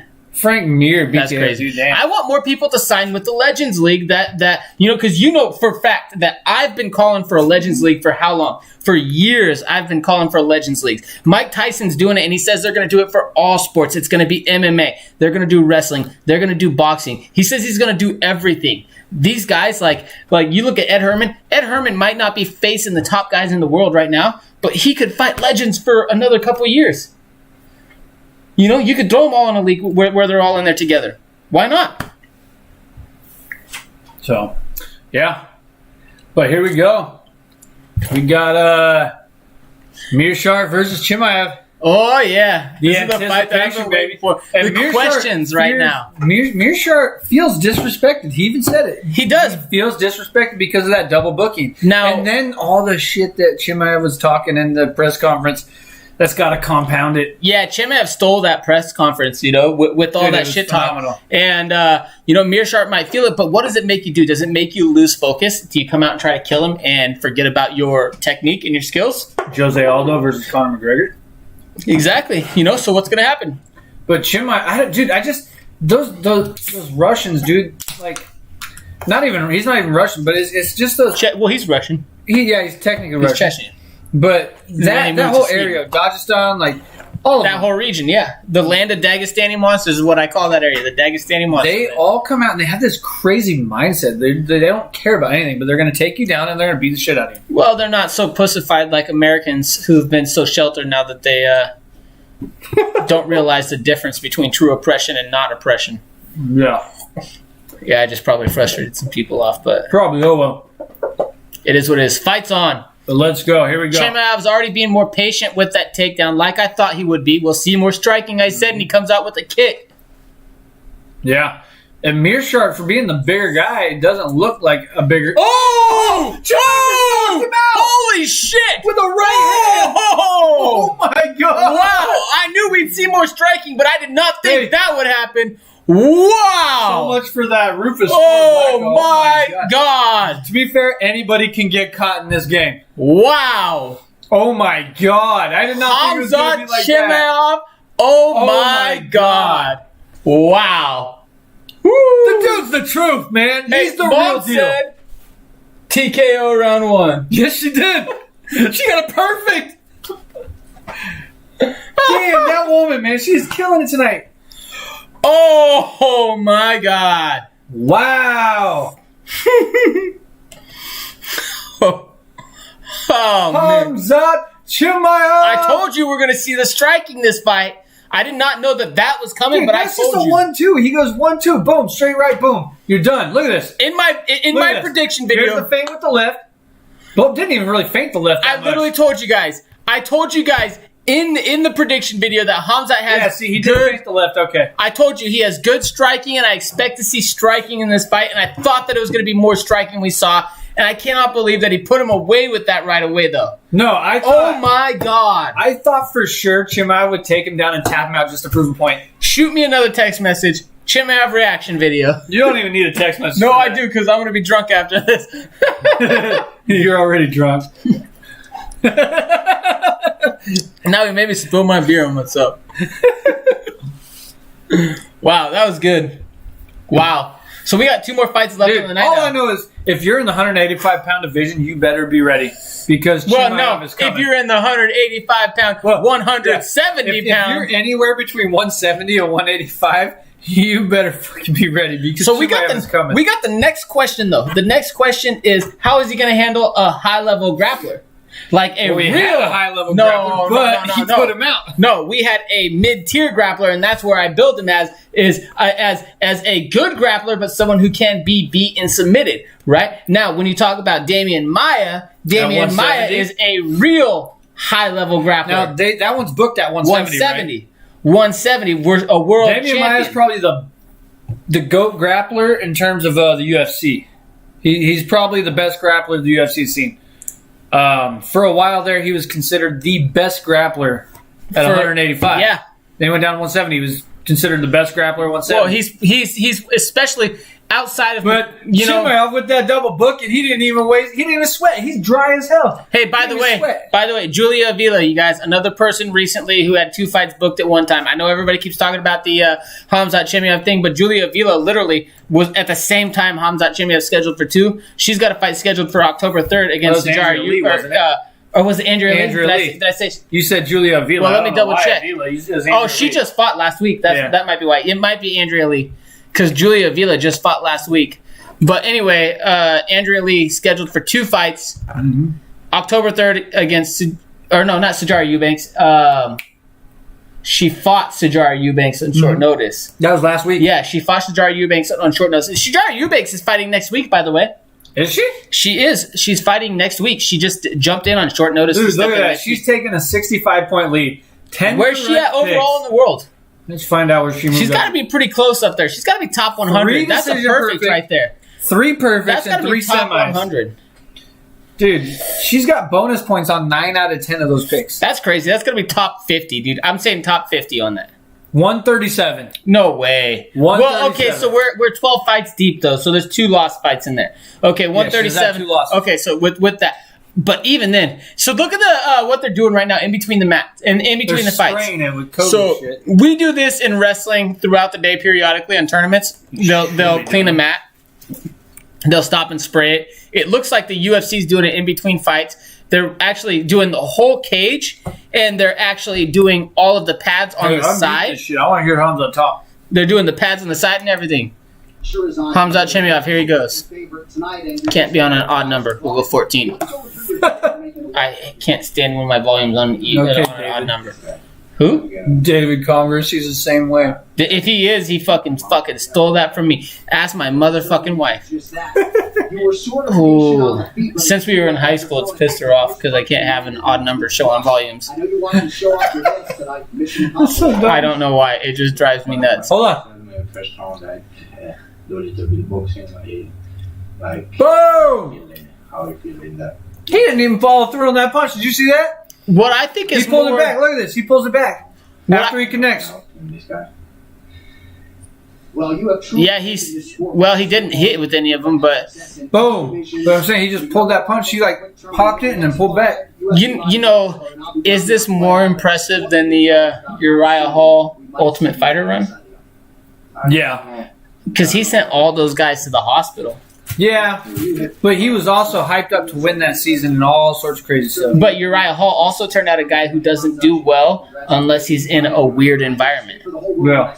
You know, so in that environment, he exceeded and he did well, and he looked like a monster. What Hamzat's doing right now is definitely better. You think so? Mm-hmm. I don't know, because Reese McKee, I don't know if he's a guy that would win in the Ultimate Fighter. I don't know. He's good. He's good. I think a lot of people are doubting Reese's skills now. I'm not doubting his of what skills. Hamzat did to him. No, I'm not doubting his skills, but when I looked at him as a fighter, a lot of people are. Yeah, I'm just saying, as a fighter, when I looked at him overall, like when I look at the level of competition, the John Phillips fight, the Reese McKee fight, he's only been hit 4 times in 3 fights. Yeah, those guys are Ultimate Fighter level fighters. Yeah, but look at that. Look at that stat that Townsy Productions has put on there.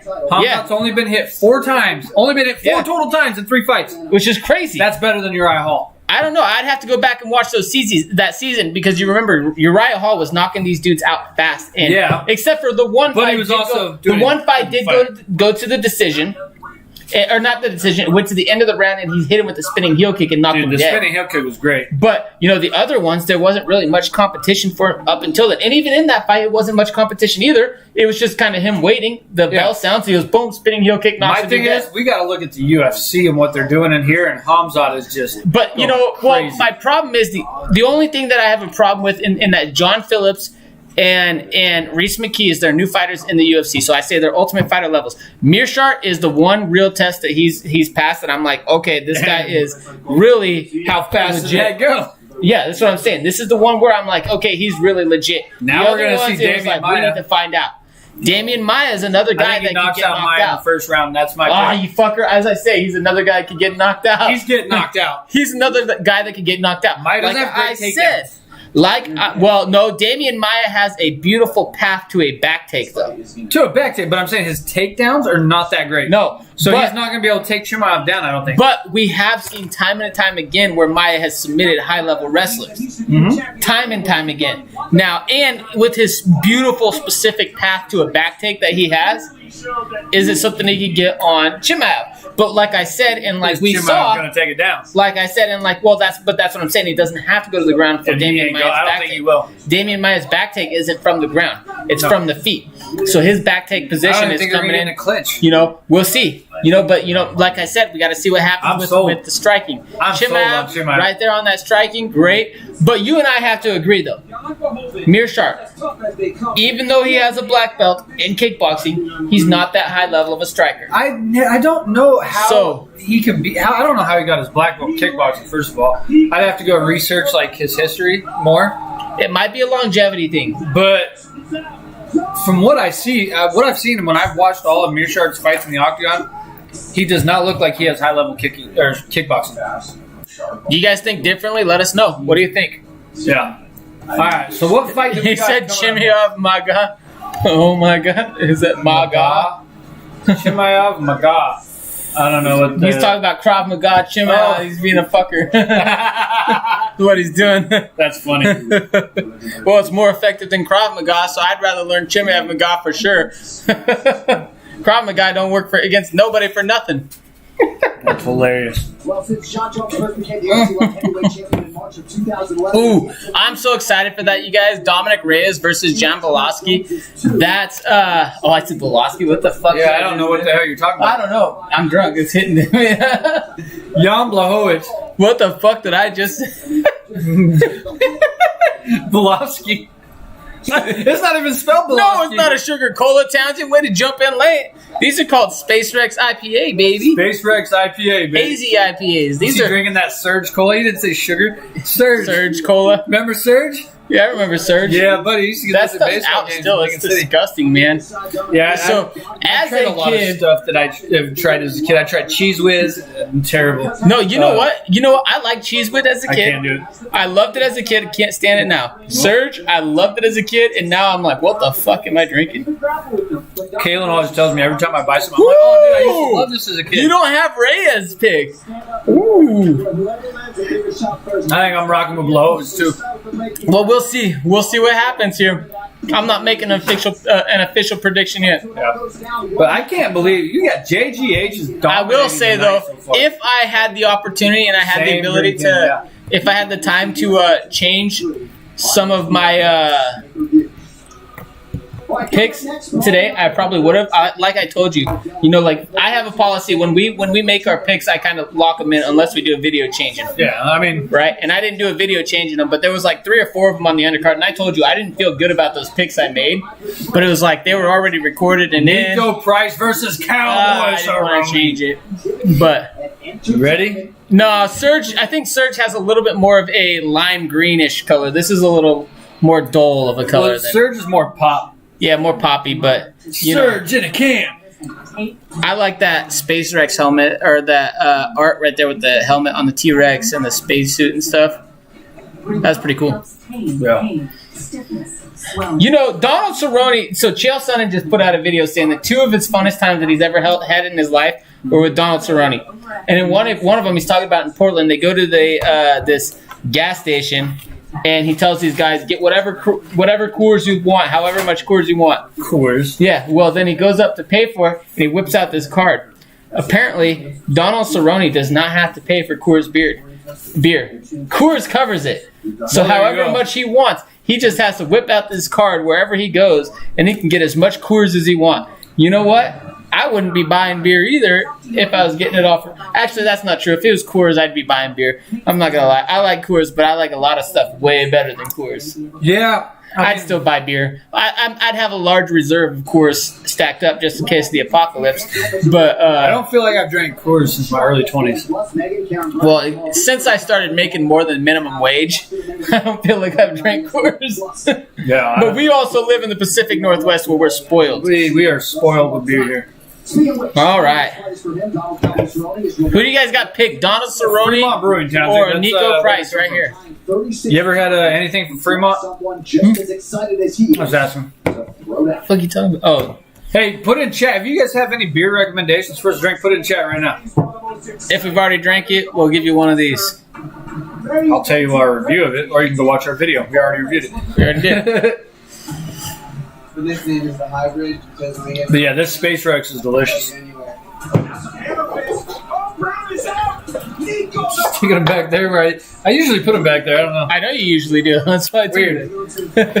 All right, I'm gonna go take a piss before we get this thing going. I'm finishing people. I don't have a 180, Uncle Wes. I'm not damn super heavy. That motherfucker's fat as shit. He's got twins in his belly. Just kidding. So I'm pretty excited about this fight card here. It's been a great night so far. Sometimes when there's a lot of fights on the card, it's I got Bush in my fridge. Sorry. Sometimes when there's a lot of fights on the card, it could be a long night, but it's been a pretty fun night. So some of the amateur cards that I used to fight on, FCFF in particular, they used to put like 22, 23, 24 fights on a card, and it was a ridiculously long night. So I fought on one of them one time, and I was like the 22nd or 23rd fight on the card, and it's a long time hanging out there until almost 10:30, 11 o'clock at night waiting, and you go through the whole day of doing everything. But what I'm talking about doing things is you got your medicals in the morning, you tape hands, you're watching all the fights, maybe you're coaching some fighters, because oftentimes in the amateur scene you're coaching fighters on the same night that you're fighting too. But things can happen. But yeah, okay, I agree with that. Bush is definitely for beer pong. Bush is for beer pong. Yeah, I like those type of beers. Although I switched up to where I use water in the cups for beer pong, and you just carry your own beer with you. So it kind of changed up the rules as I got older because, especially now with the coronavirus days, I don't want to be sharing my cup with anybody. So we put water in the cups, drink your own beer. It is what it is. Bush is for beer pong is what Townsy says. That's what Corona is. What? Or that's not Corona. What the fuck are you talking about? Coors, yeah. I guess you could do both. Coors, Keystone. Townsy said he has Bush in the fridge. We're over here talking about how we drink, higher class, sophisticated stuff, and he says, I got Bush in the... we're educated beer drinkers. Yeah, we're educated. This isn't our first rodeo. I think I picked Cowboy knockout round 2, but I would not be surprised to see Cowboy get a submission win here. I picked Cowboy knockout round 1. Really? Yep. He's slow though. He doesn't. Unless he goes like he does when he's having fun, and then he's not starting slow. When he said in this fight, "Hey, I'm just here to have fun," that's when it changed my pick from being a later round to him actually losing to him winning, because he does better. Despite what Mike Perry says, Mike Perry thinks like I told you the other day. Mike Perry thinks that he does better when he's upset, right? Mike Perry says, when Donald Cerrone fought me, he was upset. If Donald Cerrone's upset, he's going to win this fight. No.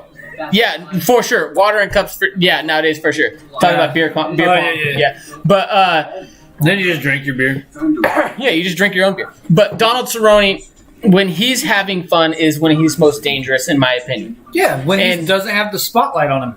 That's what he has in this fight here. That's why I picked him to win 100%. So, for me, that was the reason I went round 1. Now, remember, there's a meme out there that or a GIF that pops up every once in a while. The Rick Story fight? Rick Story, yeah. Dude, and Super Saiyan. Nobody's ever done that to Rick Story. So, nobody ever has, and nobody ever will outside of that, but that happened just because there's no pressure. Yeah. Didn't matter. It was just another fight. And he came out, let it go. and he starched him, what round? First. Round 1. But I don't know that this time. was the only reason I went with round 1, outside of the fact that Nico Price does leave himself open because he's so fucking wild that it's so fun to watch.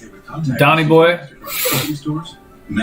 Yeah, I don't know. It says Connor didn't spar for Connor, or Cowboy didn't spar for Connor. He's sparring again. He's sparring again. I got Donnie boy. I don't necessarily know if he didn't spar. You think Cowboy's done?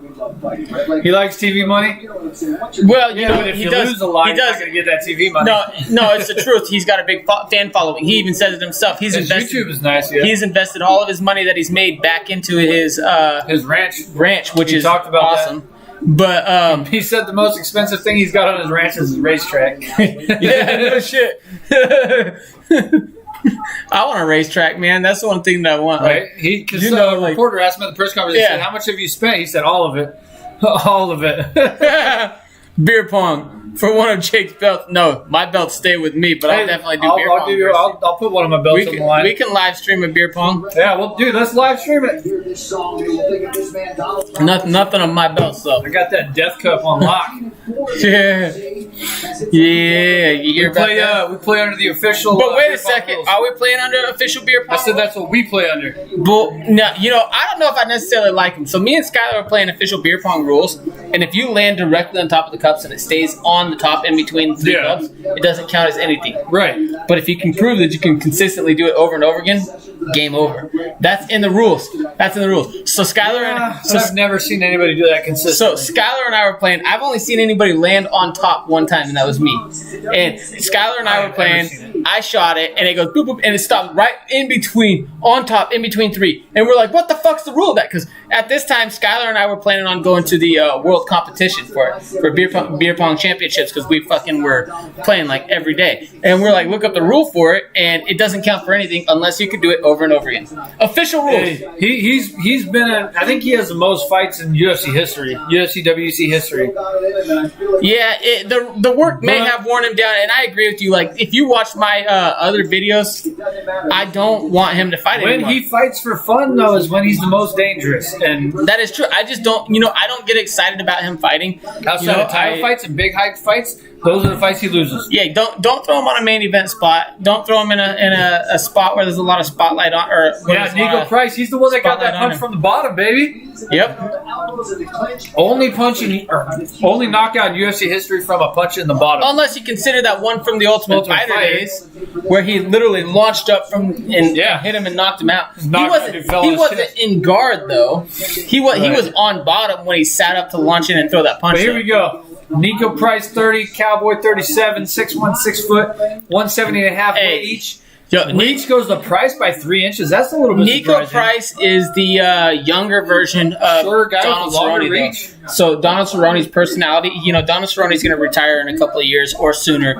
Nico Price has probably or sooner. Cowboy said that he said that he ain't retired. He said the only way he's then Dana White needs to give him his walking paper. He said the only time he'll be done fighting. We play Townsy gentleman rules. Is when Dana White forces him to quit when he's not allowed to walk out. If you want to start a league afterwards, I'm more than interested. But we gotta verify what these Townsy gentleman rules are. We can do Zoom sessions though. No, wait. You can Zoom. I'm not zooming fucking. No, you and I on Zoom versus them on Zoom. We're talking about beer pong. COVID. I know. You're over your Zoom. No, for COVID. We don't have to. We can do Zoom sessions. No, we're in the same area. Just set it up, videotape it. We can make verification purposes. Funny things can happen on and off video cameras. We have to do it right there. You do it live, dude. Nothing funny can happen live. I want to verify the alcohol going in, no splits, nothing. Yeah. I want to verify that it goes into your mouth and not onto the ground. I want to see all this stuff. Yeah, gentlemen. Yeah, that was a great. All right, Jason Herzog, here we go. Oh, she loves me. You see those hearts she's blew to me? Get out of here. It wasn't to you. She looked at your beard and said, fuck you. She likes that beard. You said you're cold, not hot. All right, here we go, baby. So look for Nico to get that action early and Donald to come on later in the first round and open it up in the second round. Oh, that's going to be a fun one. Cerrone's looking those leg kicks, baby. Let's go. Focused right now, though. Cerrone's got good focus going on. Oh, Nico hit him though.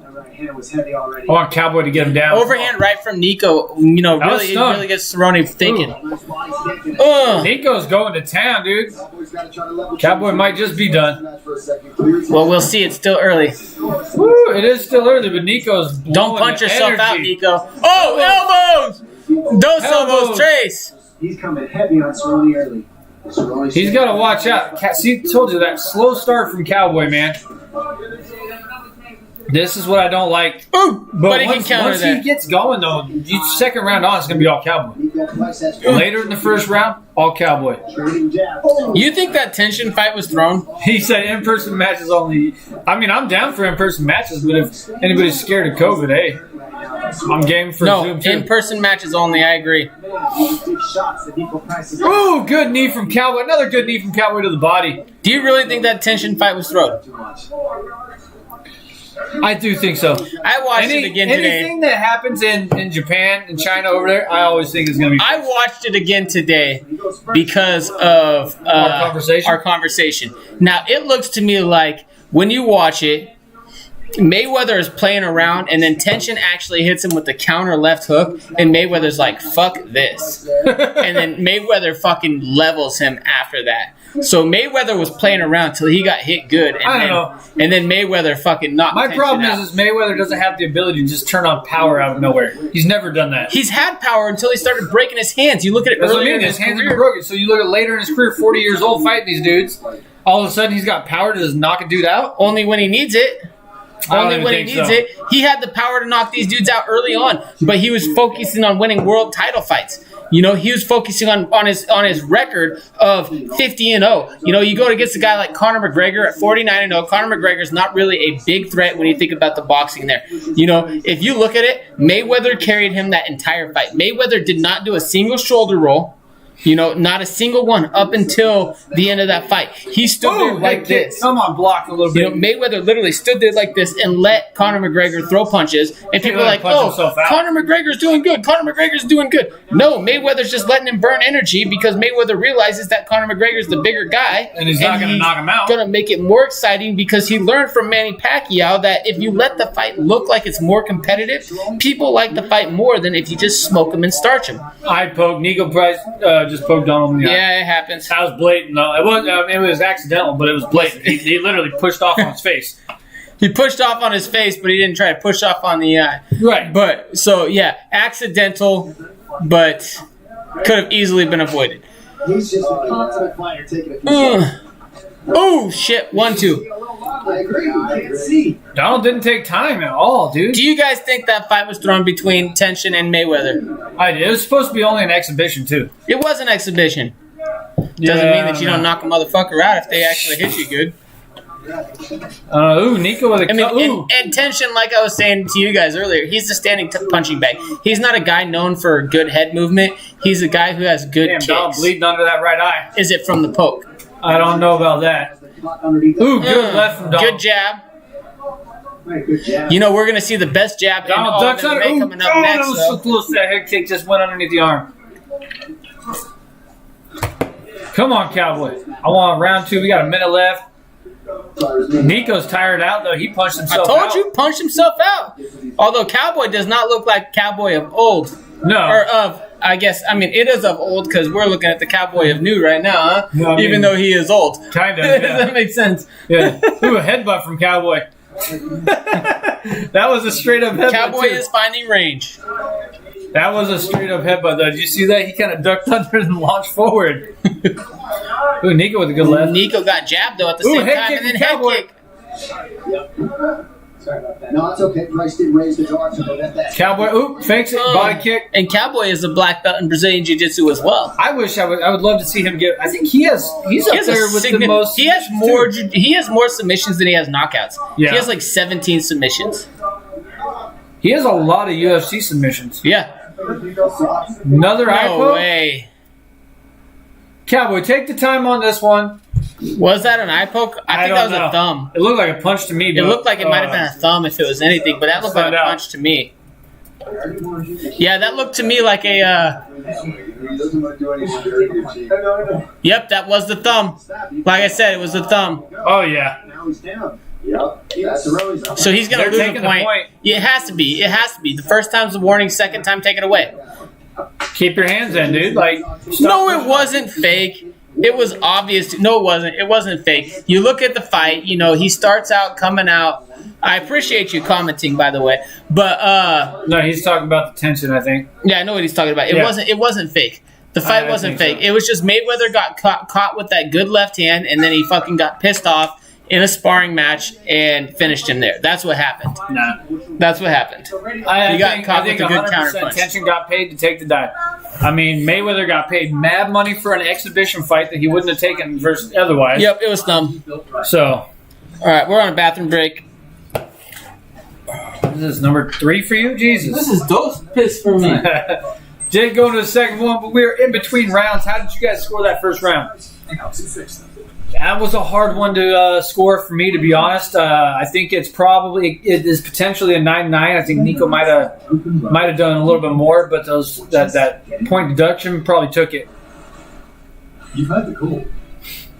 Nico, yeah, 100%. Nico definitely has more aggression, Cowboy more skill.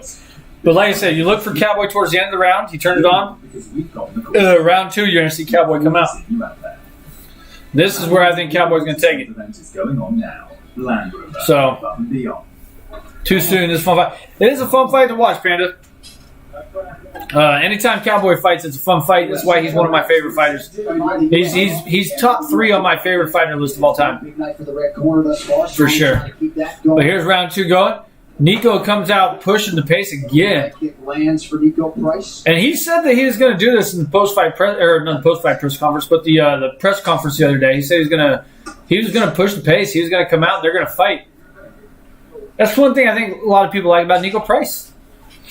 But look for Cowboy to turn it on in this round. I'm looking for that knockout round 2. I need that perfect, baby. Let's go. And Cowboy don't want to be on 4 in a row. He's already on 4 in a row. They don't want to be on 5 in a row. Dude, Tony Ferguson, Justin Gaethje, Connor, God, Anthony Pettis. You look at that lineup, man. Holy cow. 10-8 Cowboy?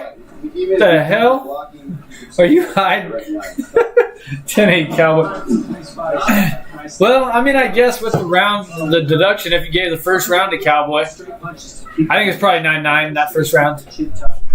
9-9. You call it draw. Who are the other 2 of my top 3? So, my favorite fighters, I've got Conor McGregor's in my top 3 for sure, 100%. And as much as I hate him, I love watching him fight. It's John Jones. All right, let me ask you guys a question. If the tension fight was thrown, if you guys really believe the tension fight was thrown, yeah, I'm gonna stay on that real quick. But I'm also gonna bring Fedor into this. Is Fedor the greatest fighter in heavyweight history, or all of his no fights thrown?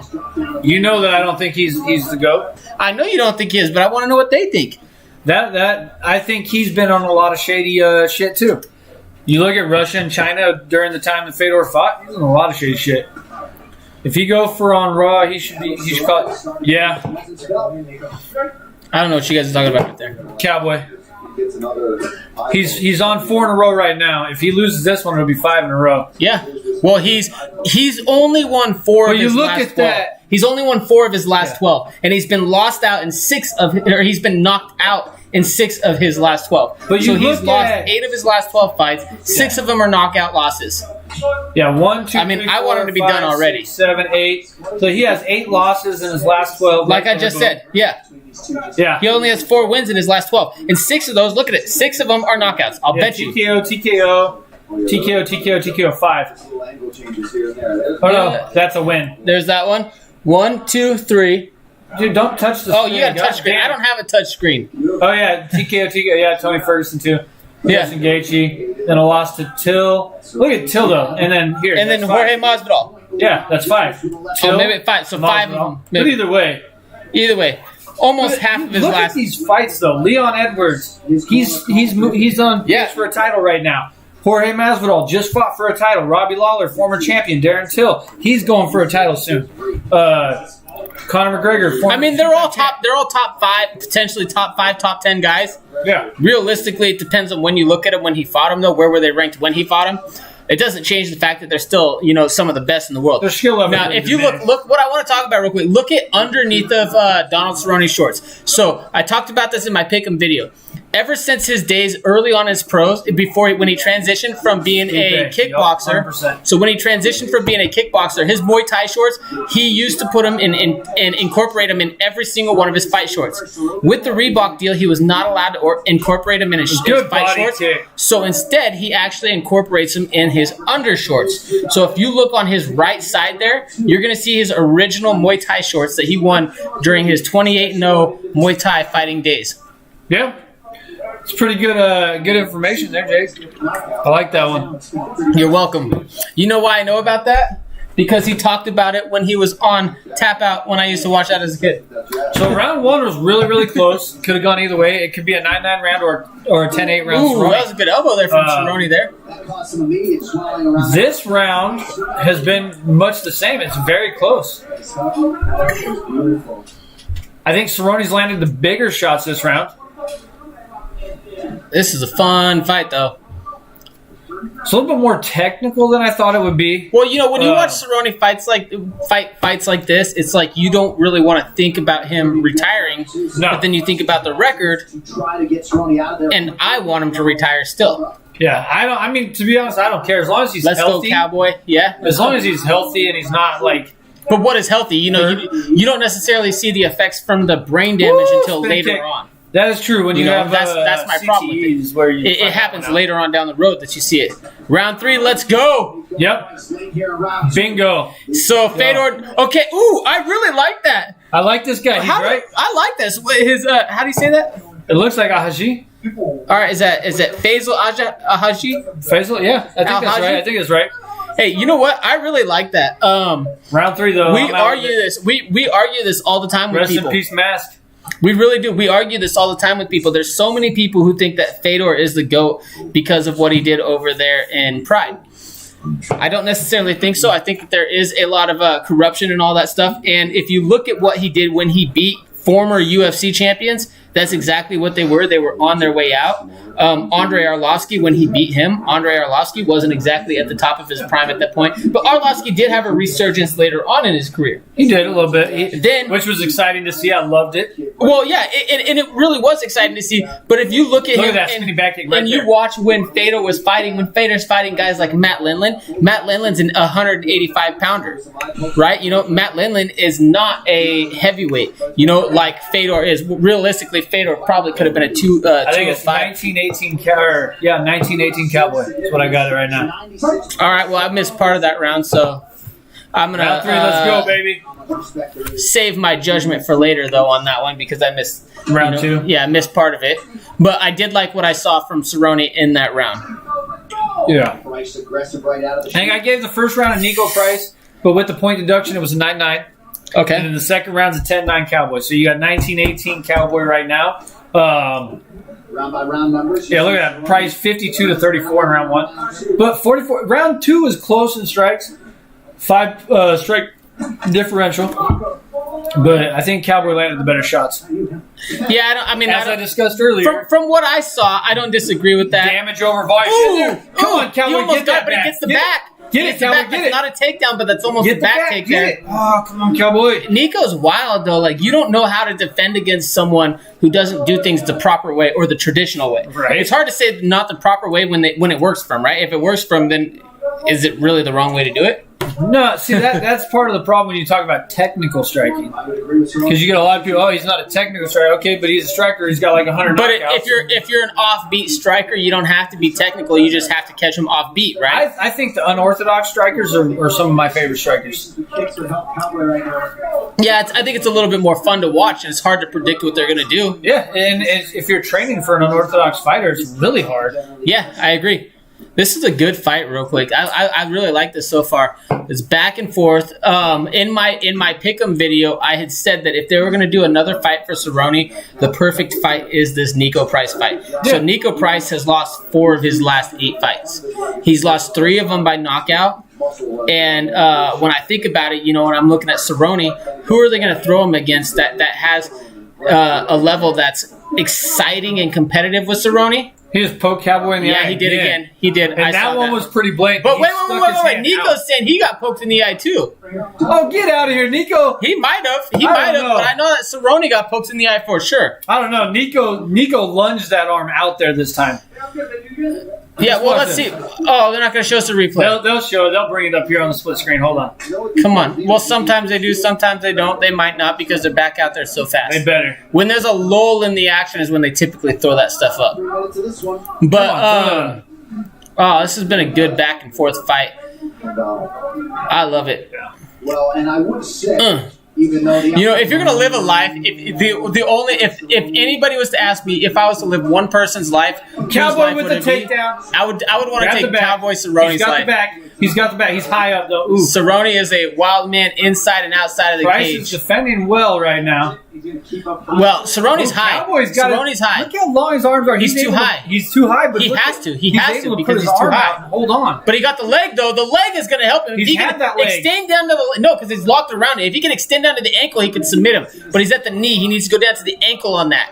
Cowboy knows what to do from right here. Yes, he's a black belt, baby. He's a black belt. Yeah, Cowboy knows what to do. Third eye poke. Third one should be forfeit. I don't know about forfeit, to be honest. Well, it shouldn't be a forfeit, but it should definitely go back to the points again. Though. Yeah, I mean, you already took automatic. It should be an automatic, regardless. You've already taken 1 point, so every eye poke out thereafter should be another point. Should automatic be an automatic 1 point deduction. Yeah. But I will say, if you go below 3, if you have 3 deductions, you might as well call it at that point. Yeah, call it a disqualification because they're not going to win a decision. So you get the warning, and then you get the 3 deductions, and then fuck it, you're done. So, I mean, I think that would be fair. I agree. That's pretty fair. Yeah. I mean, even at that point, 2 deductions is pushing it. If you're getting 2 deductions, dude, whew, you don't deserve to win the fight at that point. Well, yeah. I mean, it depends on the rest of the fight ultimately, but the round for sure. Yeah. If it's in the same round, but there's a good left. Another good left from Cowboy. Another good left from Cowboy. That was 3 lefts. Another left from Cowboy. That's 4. This is a fun fight, man. I would have never thought that this fight would go to the scorecards. We got a minute left, and it looks like it's going that way. I mean, so Cowboy's got 2 takedown attempts in this round. I think he's 1 for 2. And he's got a body lock here. The other one was almost a takedown. But another head kick from Cowboy. That landed, but Price ate it. It wasn't flush. 40 seconds left. Ooh, Cowboy with kind of a headbutt. I don't know. Was that a headbutt? He kind of headbutted him and pushed him off. It looked like he headbutted him and then threw him. It's like, get away from me. Let's finish strong, Cowboy. So, but if you're going to take points away from the eye pokes, how many times at this point do you think Cowboy's headbutt? I think that's the second headbutt that I've seen. That's at least the second one from Cowboy. And headbutts are illegal. Football? No, there's no warning for offsides in football, but this ain't football. In football, they only get 5 yards. They don't get a score. Well, yeah. I mean, that's the difference between. Oh, he didn't hit him. He didn't drop him with that. Slip. That's a slip. I hope they call it that. All right, what a fun fight! So, fight of the night for sure, in my opinion. So far, from what I saw. We only got 1 left, but we're at 13 fights deep. I'm giving it to Cerrone from what I saw. But, man, I could not be upset with the rounds going either direction at this point. Yeah, it could be 29-27 Cowboy or a draw. You also have to consider the eye poke from Nico. It could be 28-28 on the scorecard. It's close. What an exciting It's going to be close. It could be 28-28. Yeah, you know what? Bring back yellow cards. I'm all for yellow cards. I like that, dude. Pride Days. Take it back to the Pride Days. Let's go. Mm-hmm. I'm all for that. Bring back the yellow cards. I like those. Yeah. I think if you look at Pride, that's one of the things that I really like. Well, it pressed the action a little bit. It did. And they had, what did they have? They had 15-minute rounds, or was it 10-minute rounds? Well, it varied. It varied. Right? It depended on the fight. So some of the fights there were 15, some of them were 5, and some of them they were 10. Cowboy. It kind of varied on the fight. It varied on the fight. It's gonna be close, man.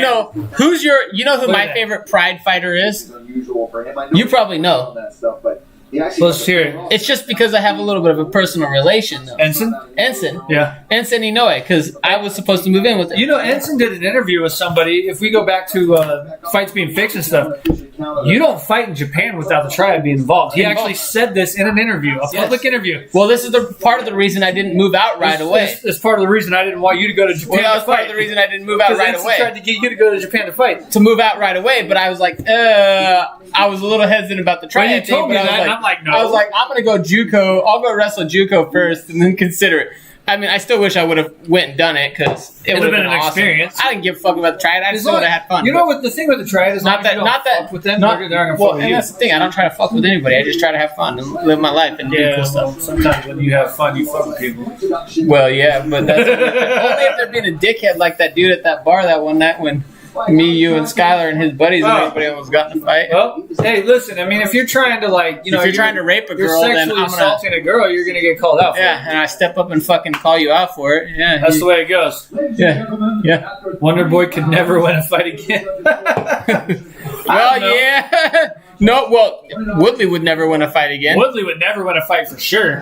Hold on. Hold on. Did we have the volume on the whole time? Yeah. Ladies and gentlemen, it's a draw. I told you. There it is. A draw. I told you. Wow. Because of that point deduction, the draw. Wow. I said it could be 29-28 Cowboy or 28-28 draw. And then I said, what about that point deduction? You said it would be a draw because that's what I already said. Yeah. Yeah. It's a draw. I can't argue the decision. I mean, I think Nico did enough to win the rounds, but that point deduction hurt him. Yeah. But that was a fun fight. 9-9 first round. Fight of the night so far for me, for sure. Yeah, it was a fun fight. Not the best fight of the year. Not going to contend, but it was a fun fight of the night. Yeah. Well, we got one more. It's going to be hard to outdo that one. I'm excited, dude, for this one because this. But if there's a person that can outdo it, Colby can do it. But Tyron, we haven't seen him. He's desperate. Is he going to go on 3 in a row? So here's where we're at. Tyron Woodley goes back to the old camp that he left before because of Colby Covington. Colby Covington leaves that camp. And goes to Tyron MMA Masters. Woodley. Well, is that the truth, or is he really with Covington Inc.? The rumor is that he's at MMA Masters, but it hasn't been confirmed yet. Yeah. Colby says we're at Covington Inc., which maybe he's going over to MMA Masters to get sparring in. I think it's where he's training. Maybe he's getting sparring in. He's paying guys to come in individually. I'll tell you what, though. If it was me and I'm a fighter. Dude, I can't wait for the Colby fight either. It's going to be crazy. If it's me and I'm a top-level fighter, here's what I'm thinking. I'm paying guys to focus on me. I don't care about the team necessarily as much when it comes to winning world championships. No. I mean, as bad as it sounds, like I'm paying guys around me to build me up. So if there's drama and there's garbage in the gym, who you got, Faisal? Scratch them out. Scratch them out. I don't need them there. I'm trying to win a world championship. Yeah. So the Covington Inc. thing, okay, cool. I like it. But if the Covington Inc. thing is really just him saying, hey, who can come train with me when I'm free? Yeah. I don't like it. Now, if you're at MMA Masters and that's your gym, there's a couple of different things about that. He was training with another guy, so I'm pretty sure it's been confirmed that he's at least been there sparring because he's at least been there sparring. One of the guys fighting on tonight's card, I forgot who it was, also trained with Colby and was his sparring partner. Well, so here's what I'm thinking about. When I was an amateur, people didn't pay me to train with them. Colby, all right. People didn't pay me to train with them, and I didn't pay to train anywhere else. They would let me train there for free for exposure for the gym, right? Right. But as a pro, where did they get their money from? They get it from a percentage of your paycheck, or you're paying your dues. Now, Chael Sonnen with Team Quest, he used to just pay his dues, right? He had his manager, he had his other people, but he would just pay his dues, and then he had his boxing coach was his only real coach that he would pay, right? So the others outside of that Team Quest, he would just pay them the monthly due. Are you paying them the monthly due? If you're paying them the monthly due, then you're just training there, and they don't deserve anything else from you. Right. The deal is I pay my monthly due, I get to come in and train. Right? If it's like, hey, your percentage is like, you're my personal trainer right now because you're getting a percentage of my pay. You're going to dedicate extra time to me. You're going to do something extra for me giving you extra money on top of what everybody else that's coming into the gym to train for would give you. Right. So if that's the case where Colby's like, I'm going to pay these guys to work out with me privately, I'm going to pay to use the facility to come in, Covington makes sense. Yeah, so I have Covington winning by decision. Colby, baby, that's right. I'm pretty sure I have him by decision. Yeah. So it looks like JGH might have got that one wrong. Thank you. Either that or it's just not updating. Because I'm still at 9, she's still at 10. Looks like everything's still the same. She has we're checking it. We're checking it. Yeah, this isn't updating on mine. Yeah, see, it's not updating. It says it's weird because... this is my connection's down. Well, no, what the fuck is going on? Hold on, here we go. Nope, still not updated. No, it's still not updated because it shows the wrong fighter, but it doesn't show it shows the results here different, but it doesn't have this part. Yeah, I know. So Tapology's having a little screwy issue right now. They've had a couple of issues throughout the night. If you're new to our group, if you haven't signed up, tapology.com/group/434. Look in our chat. If you look back in the chat, Cullen, you want to throw it in the chat right now? Anyway? Throw it up again. Click the link, go over there, jump in, sign up if you're new to Tapology, sign up, join our group, the Crushing Cans Podcast. Like I said, tapology.com/group/434. Compete with us. Every week we're competing to see who has the most correct picks. Throughout the event, we announce the standings and see where everybody's out or where everybody's at, and then at the end we'll announce the winners as well. if you are brand new to the stream and you don't know about the giveaway that we've got going on, we're giving away 2 copies of EA UFC 4. We have a video. We'll attach the link here in the description afterwards. But click on that video. Go over there. If you're looking live right now and you're interested in how you can get that right now, go over to our videos. Check out the EA UFC 4 giveaway. It's in our videos. Do all the stuff that it tells you to do. Really simple. Like our video, comment on that video, and subscribe to the page. And you have the chance of winning yourself a free copy of EA UFC 4. And go ahead and share the group. Tell all your friends to subscribe, your family to subscribe. If we can get to 500 before before the end of September, Jake's gonna rap for us. And that's what I don't even care about the giveaway. I'm excited for this. How did this whole thing come about again? You said on last week's episode that if we got to 500 before the end of the month, 2-time, you would rap. Woo. And I'm pushing for it. I want to see you rap. I want to see it. So how did we even get on that, though? We were talking about No Shack, I don't remember. Right? No, we were talking about No Shack.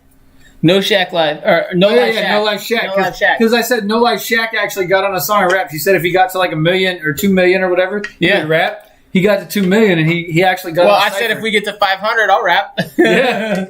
And it'll be pretty good. You guys will be surprised. Yeah, we'll find out. It's going to be must-see TV either way. You'll be surprised. It'll be pretty good if we get there. Must-see TV. We got a long way to go. We're a little bit barely under halfway there. We're a little bit over halfway. Or a little bit over halfway there. We're 260. 260 right now. So we got 240 to go. 240? If we can do that by the end of the month, I'll bust out a rap. A couple weeks? Or not even a couple weeks. Not a couple weeks. 11 days. 11 days. Week and a half. Let's do it. You'll be surprised. He says don't do it. No, I'll do it. I'll do it. Trust me. I want to see it. Trust me. You'll be surprised. It's not bad. He says we'll be surprised, but I want to see it. It's not bad.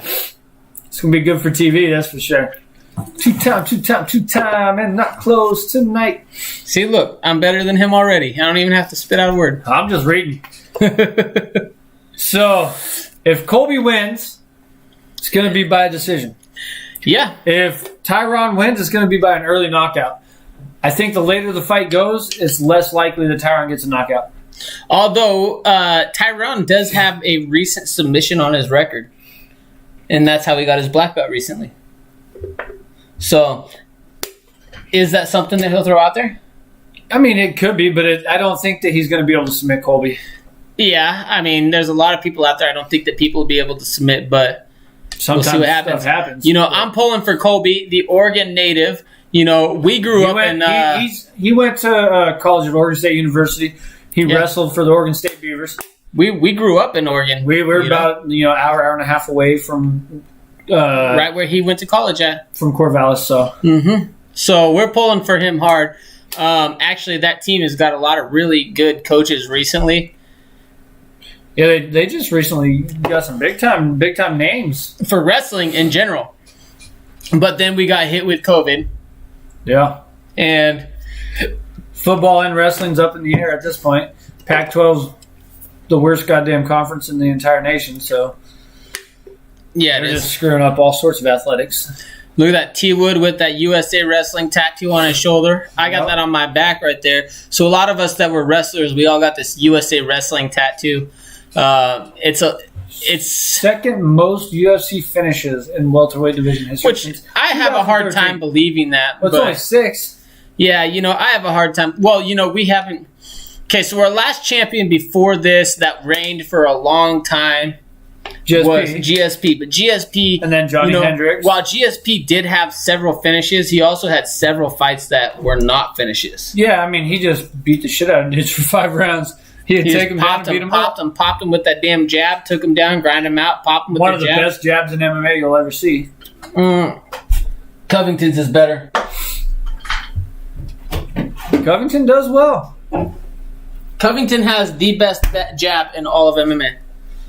What's crazy is if he didn't get his jaw broke, he wins that fight. He probably wins that fight. Oh, he was up on the scorecard, in my opinion. Well, one judge had him up, one judge had T. Well, no, I'm talking that 5th round specifically. I know. The 5th round specifically, going into he broke it in the 3rd round. Going into the 5th round, the scorecards for the first 4 rounds. One judge scored 3 rounds to 1 for Covington. One had 3 rounds to 1 for Woodley. And one had it 2-2. We're talking Usman. Or Usman, yeah. Not Woodley. Woodley's one right had now. it Usman 3-1, and then the other one had it 2-2. So it was essentially dead even going into that 5th round. And I thought, dead even going into the 5th round. I thought, and you thought that Covington was winning that round. Then Joe Rogan thought Covington was winning the round. I'm doing it, Basil. I'm doing it. If it went down, what was that? The last minute where Usman ended up dropping him twice. Minute and a half. But like I said in my prediction video, I do think it was a good stoppage. It was a good stop. A lot of people protested it. I'm always in favor of an earlier stoppage than a later stoppage. There are going to be times when I complain about early stoppages, but I would rather an early stoppage happen than a later stoppage. So the problem is he got dropped and then got dropped again right away. Yeah. And he wasn't defending it. So no, he was covering up, but that doesn't mean effective defense. No. Covering up is defense, but that's also almost like, I quit, please don't hit me. Right. You're turtling. When a dude turtles, at that point it's a wrap. Yeah. And there's a difference between turtling and prairie dogging. He would look. He's got that look in his eye. Prairie dogging. Oh my god. T-Wood's got that look in his eye. T-Wood thinks he's doing this whole thing for BLM, for Black Lives Matter, and that's what pisses me off the most. Like, do it for the fight, dude. Don't do it for no Marxist organization that doesn't really give a shit about anything. I'm all about Black Lives Matter if we're really talking about Black Lives Mattering and not political parties. No, we're talking about a political party is what he's doing. Yeah, I know what you're saying, but either way, like Koscheck says, GSP's is better. Yeah, he might. Yeah, Johnny Hendricks might say I don't his say is so. better, though. I don't think so. I think that Colby Covington has the best jab, and I think the fact that he set a record with it, 541 strikes thrown against, significant strikes landed, not just thrown, landed against Robbie Lawler. I think it's enough for me to prove that he has the best jab. And then not to mention, the only reason that the fight was even so close in that Usman fight was because of the jab of Covington. All right, here we go. We are going. Look, T-Wood's going to be looking to finish this early. He doesn't want to get kicked out of the Well, let's see. What happens with Woodley? Woodley's pissed off, right? So is this going to be a different Woodley? Is he going to be on the back foot, or is he going to be aggressive? And how is he when he has to deal with emotion? Aggressive a little bit. He's kind of in the center. Kind of. He's just standing in the center, but has he really closed the distance? He hasn't thrown a punch yet. He's thrown several jabs that are like gauging the distance. Gauging the distance. See, I don't count those as punches either. So, I mean, they're all, I don't know what you want to call them. They're missed strikes, but there's something. There. Kind of hit him in the butt, though.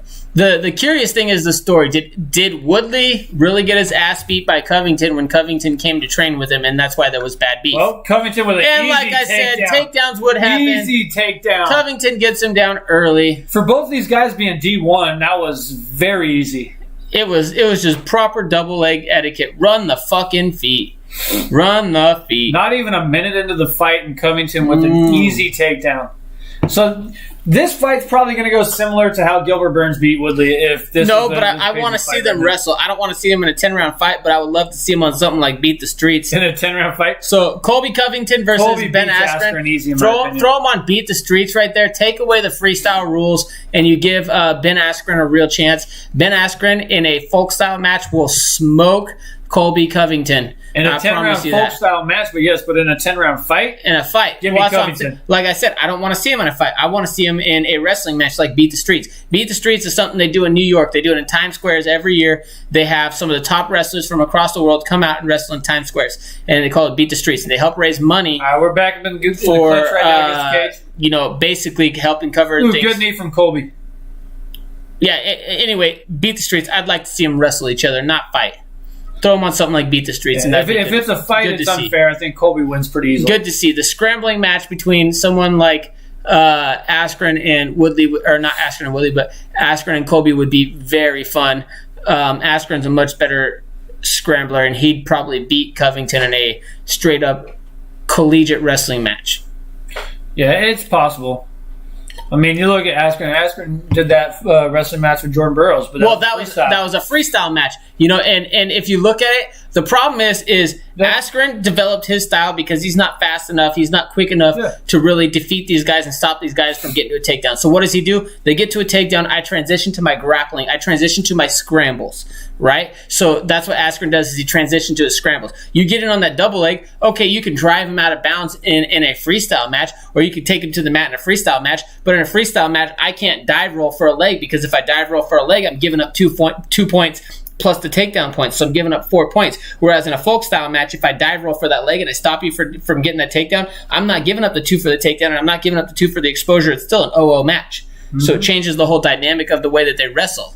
And that's the whole reason the match between Burroughs and Askren didn't go as a lot of people had anticipated. I said I thought for sure Burroughs would dominate. I said in a freestyle match, Burroughs is going to dominate. You give him a folk style match, we have something different. In that match was a freestyle match, and Burroughs dominated. Good little jab from Woodley. Ooh, good right from Colby, though. We're back up in the clinch up against the cage. Colby's got him pressed up. So how many significant strikes? So you made picks on ESPN as well. Yeah. So on there, for the tiebreaker, they asked you how many significant strikes you thought would be landed. I think I picked... What did I pick? I went on the high end. I didn't go as high as 541, but I went on the high end. I don't even think I went that high. I think I went right because around my consideration was between the two fighters. I thought there'd be more wrestling involved in this match than striking. So my consideration was between the two fighters. I picked 350. I think I only picked right around 250-ish. So I went 350 because of the fact that you're combining both guys' strikes total in there. Yeah. Now, if it was one of them, maybe 250, maybe 300. But when you got a guy who's in several fights thrown over 200 punches, yeah, it's hard to think on just him alone. Yeah, Colby stays busy, and I think that a lot of people said that was going to be the problem with this fight. Colby's pressure, and how would Tyron do with the amount of pressure that Colby puts on you? Well, exactly, and Woodley likes to wait. It's like I said in my prediction video. These guys, they seem to be under the impression that Woodley's an active fighter. Woodley is active dependent on his dance partner. Yeah. If his dance partner's in his face forcing him to fight, a good body he's going to strike and throw. He's going to strike and throw. But if Woodley can sit back and wait, he's going to do the same thing just like he's doing now. End of the round. That's 10-9 Covington. Woodley likes to wait. That's the whole reason the Stephen Thompson thing was kind of... And that's why Stephen Thompson, in my opinion, beat him in both of those fights. Beat him in both of those fights. He outstruck him in both of those fights. And Woodley just waited. And he was aggressive. It also goes down to the power aspect. So there's different things that they're looking for. But you and I had argued about this. But there was a couple rounds that Woodley did win, but he didn't win the fight. He didn't win the fight. No, I agree. I don't think necessarily Woodley won those. I think Woodley's realizing he's in trouble right now. 37-13, 60-24 thrown. Colby threw more and landed at a higher percent. Yeah. 62% to 54%. What do you guys think? Who won round one? Round one's a Covington. I give it to Covington right now. What do you guys got? Anybody got something different? Let us know. Takedown. Let us know what you got and why you got it differently, if you've got it differently. What do you got? Let us know. Better not have round two. I mean, they could have it differently. Fuck you. Nah. There's no aspect of that round that you could have given to Woodley. I mean, not that I would have given it to Woodley. I don't think anybody could.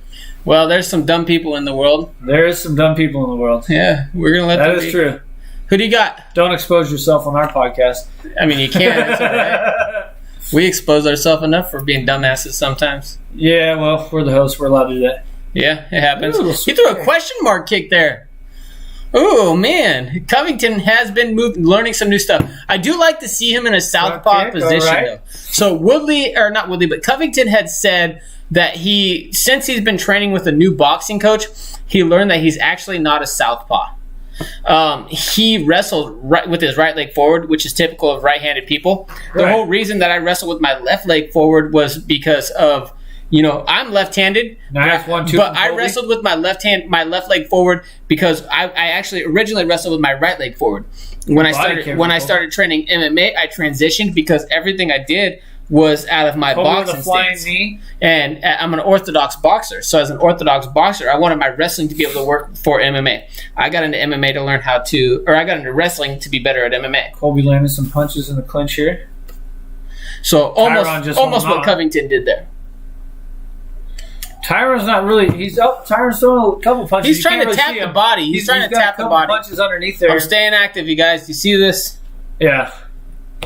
But Colby's doing a little bit more work here from the clinch up again. He's the one pushing the pace up against Cage here. Let's see if Tapology actually finally updated. I'm not showing an update yet. So it looks like Tapology might have crashed. Man, so busy that Tapology shut down, huh? Yeah, I it's still showing me with 9 picks. I should be at 10 right now. I clicked it to refresh, and it is not refreshing right now. Yeah, it's not refreshing. Oh, it refreshed now, but let's see if it's accurate. I need to go to the group, right? The group doesn't show accurate on mine. And see, even here, I refreshed, and it's still showing the Cerrone's not picked. The Cerrone-Nico price fight is not being input right now. It's showing my wrong... because it ended in a draw. Never mind. We're idiots. I'm not an idiot. I'm working on getting to it still. Because we both... Even you said you were having a problem. It's not refreshing. Well, no, it wasn't refreshing. But check it out. The page wasn't. It doesn't matter about that. The page wasn't. Your page was refreshing. It just didn't show up because it's not. It was a draw. Nothing changed. No, it was taking a while to refresh. Stupid. It was literally taking a while to. We're on the same internet, and you got a better computer. Don't give me that bullshit. Yeah, my computer is better. Don't give me that bullshit. All right, Colby doing what Colby does. 2 minutes left. We're so stupid. You're so stupid. Neither one of us thought about that, though. Well, no, I didn't think about that. No, we're both sitting here trying to figure out why didn't the group... I said, hold on, give me a second. Let me pull it up and see if I can... Even when it did. Even earlier. So I started trying to pull it up, and then you're like, oh, no, wait, never mind. No, even after the Cowboy fight, you got to go back to the... Yeah, well, I mean, I understand that, but it literally wasn't even updating at that point for either. It was, actually. No, it wasn't. The problem It wasn't the draw that you're talking about is the problem. No, it was. It just literally wasn't. No, because my page literally said offline for a second. Because you even showed me this. You went to this very screen right here where you said I saw that. TKO, but then it says nothing up here. No, I remember that. I remember that, but I'm talking about the part where I refreshed it and it went and fucking said that our internet was down, and you even made a comment saying, there was the internet's one point down. where it did do that. Yeah. Yeah. So I'm not saying that part didn't happen, but I'm saying that literally we were at a point where it fucking didn't refresh because our fucking shit wasn't working. That only lasted like 2 seconds. I mean, we don't know how long it lasted. We recognized it for fucking a couple of seconds. But this is another Colby round. We got to stop cussing so much. Why am I saying so many F words? Because you've been drinking. Yeah. Now you're drinking that mango stash. That shit is nasty. Well, Tyron does have some chokes. He finished one of his last fights with the choke. He finished Darren Till with the choke, actually. So, did that early knee land? Ooh, I don't know. The early knee, which one are you talking about? I don't know. There's a few knees thrown. You talking about that flying knee early on? I don't think it landed if you're talking about the flying knee, but it helped Colby to get pushed up against KJ. Yeah. So Colby's controlling the center right now. We're looking at a typical Woodley match where Woodley's waiting, kind of sitting back. You know, he's really going to want to land that right hand there. Colby with a nice right there. Tyron with a good uppercut, though. It's the same thing. It's only the right hand from Woodley. He doesn't really do much. I don't know. Woodley frustrates me, and it's old beef between you and I and Woodley from the old Strikeforce days, and the Nate. Well, we already buried that hatchet. Well, my beef with him is now the way he fought when he became champion. No, it's not. It's the attitude that he had when he was champion. Let's not act like that's my beef. Let's not act like there was a real hatchet there. But you know, so we had. We had a personal. Who was it? Was it? Why do I keep wanting to say Nate Quarry? Because he's out of our area too. It wasn't Quarry. Nate Coy. Nathan Coy, yes. Nate Coy. So Nate Coy fought Tyron Woodley on Strikeforce. We were there for that one live. And we were there live at that one. And how long ago was that? Hold on. I'm going to pull that up. Yeah, I don't know. But the bottom line is we were there. 2010. Damn. So 2010. We had thought when we were live, it looked like Coy won that fight live. And when they announced Tyron Woodley as the winner, we couldn't believe called it. Some bullshit. We couldn't believe it. We called bullshit. But I will say, a couple years later, I watched that fight online, and I think that they called it right. I think Woodley won that fight. But that's where my original frustration with Coy, or not with Coy, but Woodley came from. And I've never been a fan of him since then. I just couldn't get behind him because of my original frustration, even though I do agree that he won that fight. I wanted to be a fan, especially after he knocked out Lawler the way he did. But when he became a champion, he completely changed. I don't know if he changed or if he became more, he's like, I've got more of a platform to say what I want to say. Well, it wasn't even that, He won one fight in a year and a half. And then he was calling for a money fight with no title defenses. Yeah. He had no following. He's never sold a pay-per-view, did nothing. And then he's calling for a title fight with George St. Pierre. Or a money fight with George St. Pierre. I agree. I'm like, what? I don't like when fighters jump. But it's not just him. A lot of fighters are doing that. They're jumping to money fights. But the way he did it, and then he tried to talk like, oh, they're just they're not promoting me. They're not doing this. No, dude, you're alienating everybody. Well, and he did. He did alienate himself really bad. He didn't really do a lot to help himself out as far as marketing aspects. Smells like roast beef. What? OTR, though. Hey, Cody, I don't know. Might be some roast beef the way Jake's been cooking in here. Fuck you, bitch. Over your ass. Hella funny. Anyway. I don't know what that's supposed to mean, but... Your farts, the way you shit up in here. What the fuck are you talking about? That's not what he's talking about when That's he says it smells like roast beef. What the fuck are you talking about? He said the podcast smells like roast beef, and I said it might smell like roast beef. What's he trying to talk about? Cooking. I don't know what he's talking about, but either way. Dude, you're a dumbass. I haven't farted at all once even tonight. Liar. That's how I know you're lying. We're live. Tell me what you think. You know how I know you're gay? Because you listen to Nickelback. Sticker on the back of your car that says I like balls. That's a fucking lie. The only stickers on the back of my car are wrestling stickers and Seahawks stickers. You don't get the reference, do you? No, I don't get the reference. Oh my god. But I'm telling you, that's wrong. You guys can all make fun of him in the chat for not getting that one. I don't get the reference. Was it Seth Rogen? I think it was. That's probably the same time when he said that you listen to Nickelback when I was throwing the same reference. Probably. Because that's when they're playing the video games and stuff like that. You know how I know you're gay? No, you like to listen to Nickelback. Yeah. Coldplay. It's Coldplay. They say Coldplay. Yeah, Coldplay. That's why they get Nickelback. Either way, Nickelback, Coldplay, whatever. Nickelback. Nickelback's badass. They get too much hate. Nickelback is badass. I like the pants around my feet. Or your feet. You can smell me through the screen. I think that my balls would smack you in the face and I could smack you across the face and leave a mushroom stamp on your forehead that would last a week, bitch. Just kidding. I don't know. I don't know you. I'm just kidding. Hella fun. All right, let's go. We're in round 3, baby. Let's go. So I've got a 2-0 Colby. What do you got? They be calling him the Mushroom Man from fucking Mario and shit. Jesus Christ. I'm just kidding. You jumping down different sewers? Yeah, all the time. Different worlds and all sorts of shit. Right now, I think Woodley's up. Or not Woodley's up, but I think that Covington's up 3-0. It's round 3. So. Or yeah, 2-0. 2-0. We're in round 3 right now. Yep. That's why I said 3-0 because I see the bar. Well, whatever. It's definitely 2-0 Colby though. Yeah. Woodley's doing what I thought Woodley would do, which is sit back and wait. Colby's doing exactly what we thought Colby would do too. Well, he's going to push the action. Well, no, I thought that Colby would be a little bit more active with that jab.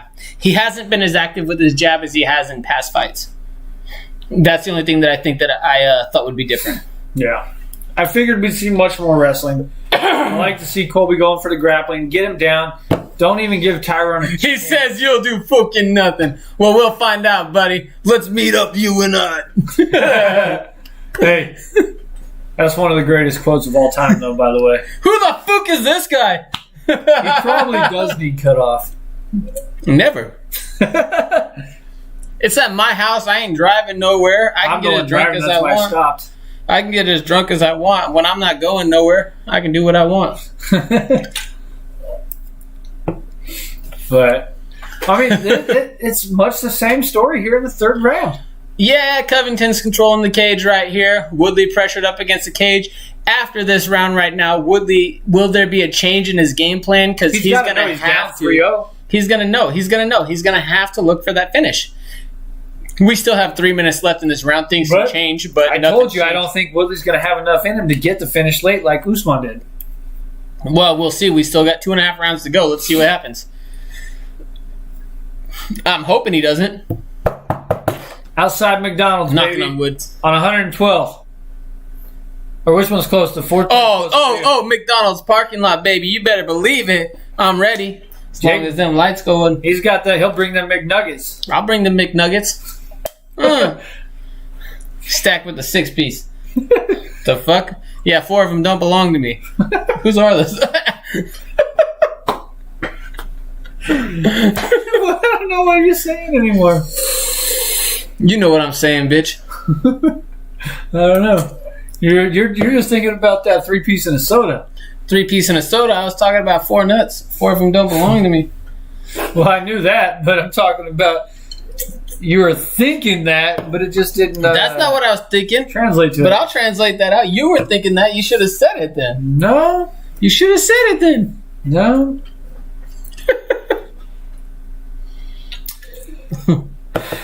Same thing. We got Covington pressuring against the cage still. Right now, Woodley's got to figure something out, right? So Woodley is on paper actually the better wrestler than Covington, but he's not displaying it right now. And if you look at him right now, Woodley would look like the more powerful person as far as physiques go, but Covington is controlling him right now, and Woodley doesn't look like he has an answer yet. Covington's a better MMA wrestler. Yeah, he's a better MMA wrestler. He's a better MMA fighter altogether. Yeah. You know, Woodley was just looking up at the clock or looking up at the screen trying to figure out what to do, but unless he makes some changes soon, 55 seconds left. He's down 3-0 right now as far as the rounds go. This is a 30-27 so far, and he has to finish it, in my opinion, in order to win this fight. Or at least get a couple 10-8s. If he can get 10-8, 4-5. Well, I don't see him really getting any 10-8s, but yeah, either, I mean, you know, 10-8s, 10-7s, they're possible. I'm still waiting to see a 10-7 in the UFC. It's going to be a while. I don't know the judges. It'd have to be an extreme domination, and if the ref doesn't stop it... Well, the problem is we really have to get the refs' mindsets changed around the new rule set. Mm-hmm. You know, they're still focused on the old rule set and how that was all built. Yeah. So right now the 10-7 round is designed so that we have good uppercut by Covington on that break. Yeah, but he also got hit by Woodley on that too. Did you see that? Woodley hit him with that left. But so with that 10-7, it's designed to help give more clarity between what is a super close round, what is not a super close round. So a complete domination round where a guy's not finished should not be a 10-8 no more. It should automatically be a 10-7 based on the rules right now. 10-8 should be a little bit closer, but still a blowout round. And a 10-9 is a close round where a guy wins, obviously. Dude, my Heat are getting the shit kicked out of them tonight. But no, let's go back to this round thing real quick. Let's talk about it. That. Oh my God. Well, let's talk about that real quick. I want to talk about that. What do you think about with the 10-7s? What do you think a 10-7 is? My problem is 10-8, the way it's defined is total domination, whether it's grappling or striking, right? Well, 10-8, yeah. The way they describe it. Let's pull that up. If we get to a 10-7, if it's a 10-7 round and the ref hasn't stopped it yet, there's probably a problem. I don't know about that because you look at the Frankie Edgar fight. If you look into the new rules, that would be a 10-7. I didn't think Woodley would have the gas. I'm talking Frankie Edgar, Gray Maynard fights. Woodley ain't going to have that gas. Colby's got gas for days. That's well known. Everybody knows that Colby's going to win this fight. It's going to be decision. If Tyron wins the fight, it's going to be by finish.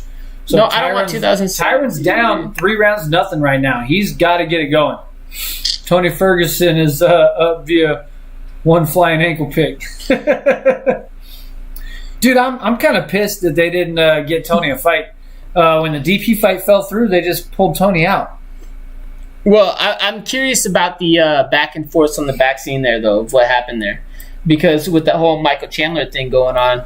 Yeah, it's really weird because DP said, pay me. That's all I want is money. Yeah. But then Tony said, hey, pay him so we can fight. Yeah. And then the DP's like, well, the fight's off. And Tony doesn't have another opponent. They didn't even schedule him. Dana said, we're just not going to get him another fight the rest of the year. Yeah. Like, why? We're only September. Why can't he fight in December? It's a power struggle thing is what it comes down to. And it's the same problem. I think Tony's probably looking for money, too.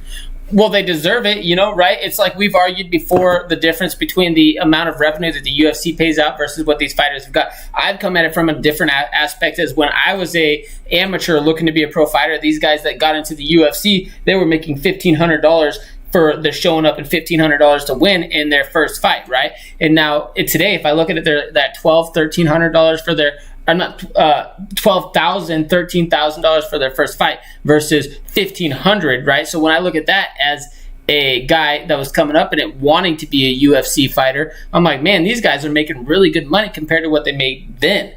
Now you come at it from a perspective where you compare it to different sports. And you're like, well, in the NBA, they're getting this. Or in the NFL, they're getting this. Or in the MLB, they're getting this. Yeah. You know, and I'm like, well, if I look at it for the growth of the sport, this is where I think they're doing a good job. Yeah, there's room for improvement. And then you also come back with your counter argument as far as percentages go. Right. They're paying out a lower percentage. They need a union. Until they get a union, the fighters are not going to get paid what they actually deserve. Well, but then I also think about the investment thing right here, right? So, association. But I think about the investment thing right here, right? So without the investments in things like Fight Island or like the Apex Center, which they didn't originally own the Apex Center, that was a building across the way that when they bought or when WME IMG brought them in. Pong challenge. What? Done. Yeah, let's do it. But anyway, so when WME IMG bought from Zuffa, they didn't own the Apex Center. They decided they were going to buy that later. I look at it as more as they've invested in the fighters, they've invested in the future of the sport, they've invested in making sure that the sport can grow. And, it's like similar to when I look at it like Amazon. So I own Amazon stock. They don't pay me dividends, but they're constantly investing in the growth of the company, and I'm okay with that. With the business, yeah, I'm okay with that, but I do get frustrated with the aspect that they pay out the lowest percentage as far as overall revenue to their fighters or their athletes versus any other sport. Yeah. So, well, I mean, and even that, if they don't want to pay out the fighters, I don't care.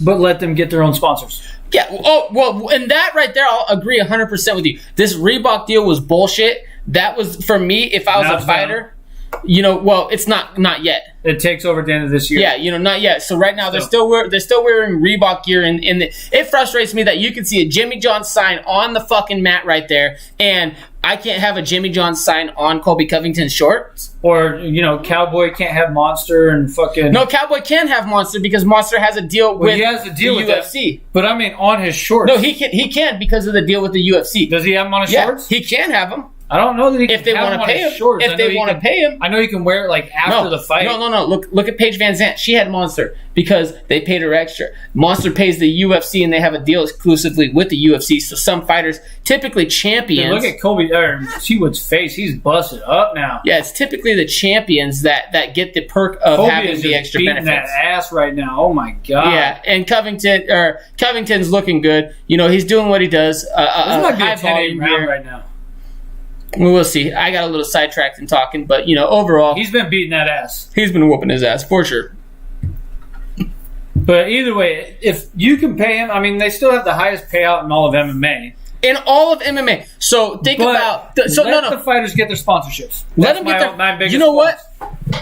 I'm okay with the pay if they get their sponsorships. 100%. If they're going to be employees, though, they need to get a 50-50 revenue share. Well, I don't necessarily know about a 50-50 revenue share. 50-50. Well, how are you going to split up 50-50? Are you saying overall per show has to go 50% has to go to the fighters? Yeah. So then how do you divvy up the contracts on that? You'd have to issue out either more in pay-per-view revenue to everybody on the fight card, or you'd have to stack more on the main card. So what? I'm not saying the main card, but I mean like the main event. I know what you're talking about. So the main event is what gets the pay-per-view points, right? Right. So typically, co-main event doesn't. Typically, not all pay-per-views get pay-per-view points either. Well, and that's why I'm saying, and typically, it depends on the fighter, right? So Woodley's getting no pay-per-view points. It's not a pay-per-view right now. In his other pay-per-views, I wouldn't be surprised if he didn't get a single pay-per-view point. I don't think he got pay-per-view Why points. would they give him a pay-per-view point when he's a champion that pulls one of the lowest numbers? I think his highest was like maybe 150. Maybe. I don't know. Maybe 150, which is extremely low for today's market. Well, it's a Rashad Wallace. I thought you were going to say Rashid Wallace. 113 strikes for Colby. Tyron Woodley is the Rashid Wallace. Look at that, 113 to 2. That's a 10-7 if ever. Well, that sounds like a 10-7 to me, baby. I told you it was a 10-8 for sure. But that's got to be a 10-7, dude. That's the biggest strike discrepancy in MMA history, probably. 111 strikes. Outside of a, in one round? Chimaev didn't even do that in one round, so. Nobody's done that in one round. Yeah, that's a 10-7, baby. 113 strikes landed in one round to 2. But here's the thing. What are significant strikes? We always argue that. What is a significant strike? If they're holding that down and him going like that, well, they're defined as anything that lands cleanly. Anything that lands cleanly is a significant strike. Yeah. If Woodley want to win, he's got... Well, yeah, we said that 3 rounds ago. It's the Rasheed Wallace of MMA. That's hella funny. Said that too. You know what? Rasheed Wallace is probably more of a badass than Woodley. I don't know. Woodley's pretty badass, but, he's not... Rasheed Wallace is a bad boy, man. He was probably the last of the bad boys in the NBA. I don't know. The NBA has gone super soft. NBA has every single sport has gotten super soft besides MMA. I agree. T Wood's probably done. I mean, he's getting his ass. No, T Wood's not done. He's he's relegated to cowboy status. He's a gatekeeper at this point. No, he's not even a gatekeeper. He's not even a gatekeeper? No, I'm not saying that. Oh, he's got a guillotine. Hold on. No, he doesn't have a guillotine. He's fine. Hold on. He's fine. It's not even close. It's not even close, but hold on. But here's what I'm saying. Woodley is not a fucking gatekeeper. He's only fought top 5 guys. You drop him down to a top 10 guys, and you let him see how he does with the top 10 guys first. Let him see what he does. He's still considered a top 5 guy until a top 10. Is he standing him up? What the fuck are you doing? Hold on. What happened? He called the fight. What the fuck? He just called the fight. I thought... What the fuck just happened? We'll see what ultimately caused the... What? Woodley went for the high Woodley five gave up. and got denied. Yeah, I know. But what happened? Did he just quit from getting beat up? Did he quit while he had a guillotine on him? He quit in the middle of the fight. While he had a guillotine in an offensive position. What the fuck just happened? Yeah, something happened there. I guess something popped out. Yeah, you broke him. That's right. Fuck yeah, Colby Covington. Broke him. Hey, oh my God. Hey, you broke him. On. You know what's funny about this? You broke him for sure. You know what's funny about this? Tyron Woodley's about to get kicked out of the black community. What? On every MMA forum, there were so many people in the black community that were picking him to win simply because he was black, and that they hated Colby because he was MAGA. He was a piece of shit. Okay, he's a racist douchebag. And Tyron's going to whoop him. Let's not get into all of that right now. No. I'm just saying, I think that Woodley quit. Woodley realized he was in over his head after getting 100-something strikes to nothing. Ribs gave out. Or to 2. No, ribs didn't give out. Mentality gave out. He just quit. Look at it. He's got an offensive position. Mentality gave out. That's not a slam. There's nothing there. Mentality. No, he realized he was beat. He got punched 100+ times to 2 in his last round, and he realized this round wasn't going any better. Nothing. Hold on. Colby's doing nothing.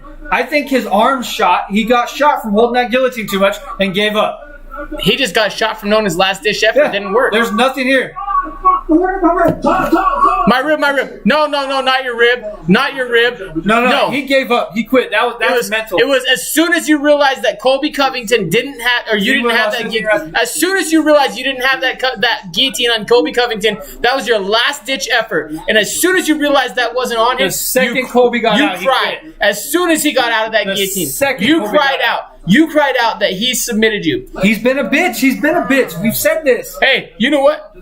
15 rounds in a row. Yeah, he has. Wow, that's true. 15 rounds in a row. What a stat.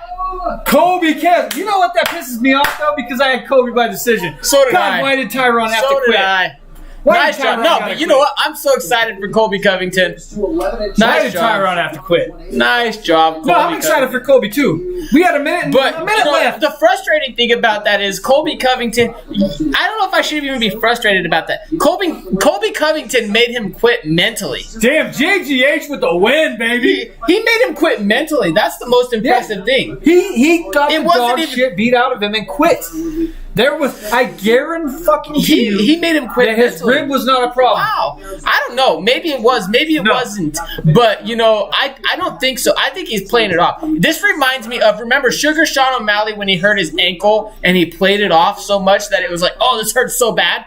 That's almost what this reminds me of. He has to shop out, dude. You know what? Shab's actually making a really good life for himself outside of MMA. I don't know that he's terrible at comedy. I don't know how he makes some money from comedy. He's not very good at it. Hey, he keeps getting jobs. Yeah, but when you see his That's actual about who you know. It is about who you know. But you see his actual stand-up. But JGH with the win, 11 of 14, 3 decision perfects, 3 perfects, 3 semi-perfects, 820 points. Phenomenal night. My gosh. I finished 6th. You know, anybody looking at this weight class right now with Colby Covington should be scared. Covington and Usman are on a different level. It's 1A, 1B, and then everybody else. Yeah, to be honest, it's not even close right now. Between the number 1 and number 2 are the only 2 close guys. That fight was a draw going to the 5th. 3, 4, and 5 are not even close to 1 and 2 right now, in my opinion. I mean, we'll see what happens here with this Gilbert Burns fight, but, you know, Gilbert Burns, I'm not so sure that he's really on the level of Usman or Covington. No, I don't think Burns is on either. We'll find out. This is it'll be a real test for him. It's hard to say, though, because he looked better. I think Gilbert Burns looked better against Woodley than Covington did, and Covington looked good against Woodley. So maybe it's 1, 2, and 3 are all close, but we'll see. We'll see what Gilbert Burns is right there. I think Burns is probably like a B fighter, and then you got 1A, 1B between Usman and Covington. Oh, you guarantee it. Woodley, Colby is definitely getting that call from Trump. Oh, he probably is. They had that picture before. It was hella funny because everyone was talking shit about Trump taking a picture with that terrorist. I tried to find a MAGA hat today and I couldn't. I couldn't find one. They don't sell them here in Portland or Vancouver. Was that Ali Abdelaziz? Abdelaziz, yeah. He took that picture and Colby's like, I just did it for Dana. Well, the bottom line is Colby did the right thing, right? You're with the president. You don't cause a scene. You don't cause a fuss, regardless of if you have a beef with somebody else. There's a professional environment, and then there's getting in the fight, which some of these people don't.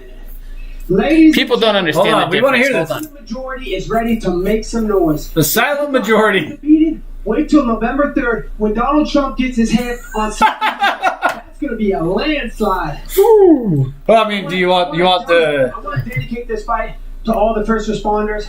All the military out there. Okay. Well, he's from Oregon. Of course he's going to dedicate it to him right now. We've been fighting fires left and right. And, not these woke athletes, man. I'm sick of these woke athletes and these spineless cowards at the Bronx. And speaking of spineless cowards, Marty Fake Newsman, Street Judas, we got unfinished business. He called them both out. Yeah. No way to hide. I mean, he already said he whooped. He says he whooped Street Jesus. Well, many times. He said the same thing about Woodley, and I believe it too now. I mean, I believed it before. I believed it before, but you know what? The proof is in the pudding when you see what's going on there. Wow, what a great night, you guys. This was some really good fights. Are we going to crush some cans over here on this stuff? Tyron could have been as good as GSP. He has the wrestling. He has the striking. The problem is his attitude. He doesn't have the same attitude. Look at that. 293 homes lost in our hometown. That's what I said. 293, yeah. And it's crazy because they were all around Mom's house. They were all around, dude. And it got so close, within a couple 100 yards to Mom's house, and Mom's house is still standing somehow. Yeah. Like, that's why I was asking about the smoke damage and all that stuff, because there's probably going to have to repaint interior and exterior outside of whatever else they have to do. But this was a good night, you guys. Thank you for joining us. We really appreciate everybody jumping in. Yeah, man. We'll be back for the next episode. Yeah. What's the next one? 254? 254. No, 253. Or 253. Is that the next one? Yep, coming up next week. Yeah. UFC 253. That's going to be a fun fight card. Colin's pulling up the fight card real quick for us on it. Click on that one right there. Yeah, 253. That's the Adesanya Paulo Costa one. Yeah, we got.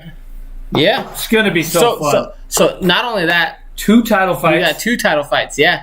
What's the next other title fight we got on there? 205 Dominic pounds? Reyes and Jan Blachowicz. So a lot of people aren't excited about this because this is excited. A lot of people aren't because it's basically a second place trophy.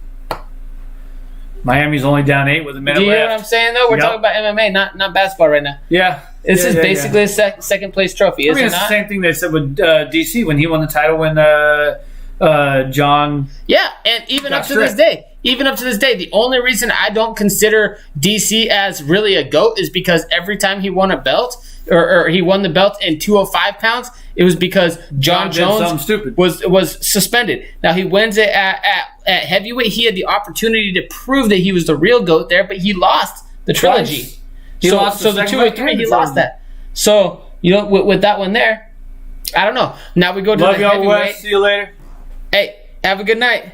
So, we go to the light heavyweight division where these guys are basically fighting to find out who's the second best light heavyweight ever. Yeah, what a night, man. And they're showing the Donald Cerrone and Eagle Price fight. That was a beautiful I think it was fight. the right decision. I had it 29-27 Donald. 28-28 is what I said it probably was. And it ended up being 28-28 with the point takeaway. Yeah. So, but you know what, you guys? We want to thank you guys coming in, watching the fights with us tonight. We had a fun time. Yeah, it was a great night, man. Next time, if you guys get a chance, let us know what you're sipping on. Let us know what kind of beer you want us to drink. We'll do that here. If you got a beer recommendation, let us know. Holy shit. Okay, so the house stood. We're being told that our aunt's house stood. I think that this is what you're saying. The house stood, but the barn, the shed burned down. Looks like, I don't know. I know Aunt Wendy's house was okay, though. Yeah, crazy. So it got that close. Yeah. That close. That the shed burned, but not the house. Yeah. That's insane. All right, you guys. Well, welcome or thank you for joining us with another episode of the Crushing Cans podcast show. We hope you have a good night. Join us in the future. Recommend some beers to us. Yeah, give us some beers. Make sure you hit the like, subscribe, and comment on our any of our videos. But definitely make sure you go over and check out the contest we got going on. We're giving away. Well, I mean, ultimately, hit that fucking subscribe button. If you want to see me rap, you better hit that. We got to get to 500 so this guy can rap. Oh, I'll do it. But we got that EA UFC 4 giveaway for Xbox and PlayStation 4. Yeah. So let's do it. If you want a copy, if you want a chance at a copy, free copy at EA UFC 4. That's like $60 right now, or something like that. But Jake and I, we've been drinking Space Rex Hazy IPA from Fremont Brewing. It's good stuff, man. It's one of my favorites. Probably one of my favorites so far. Yeah, definitely one of my favorites so far. I'm gonna get some more of this and just stash in my regular fridge. Yeah, man.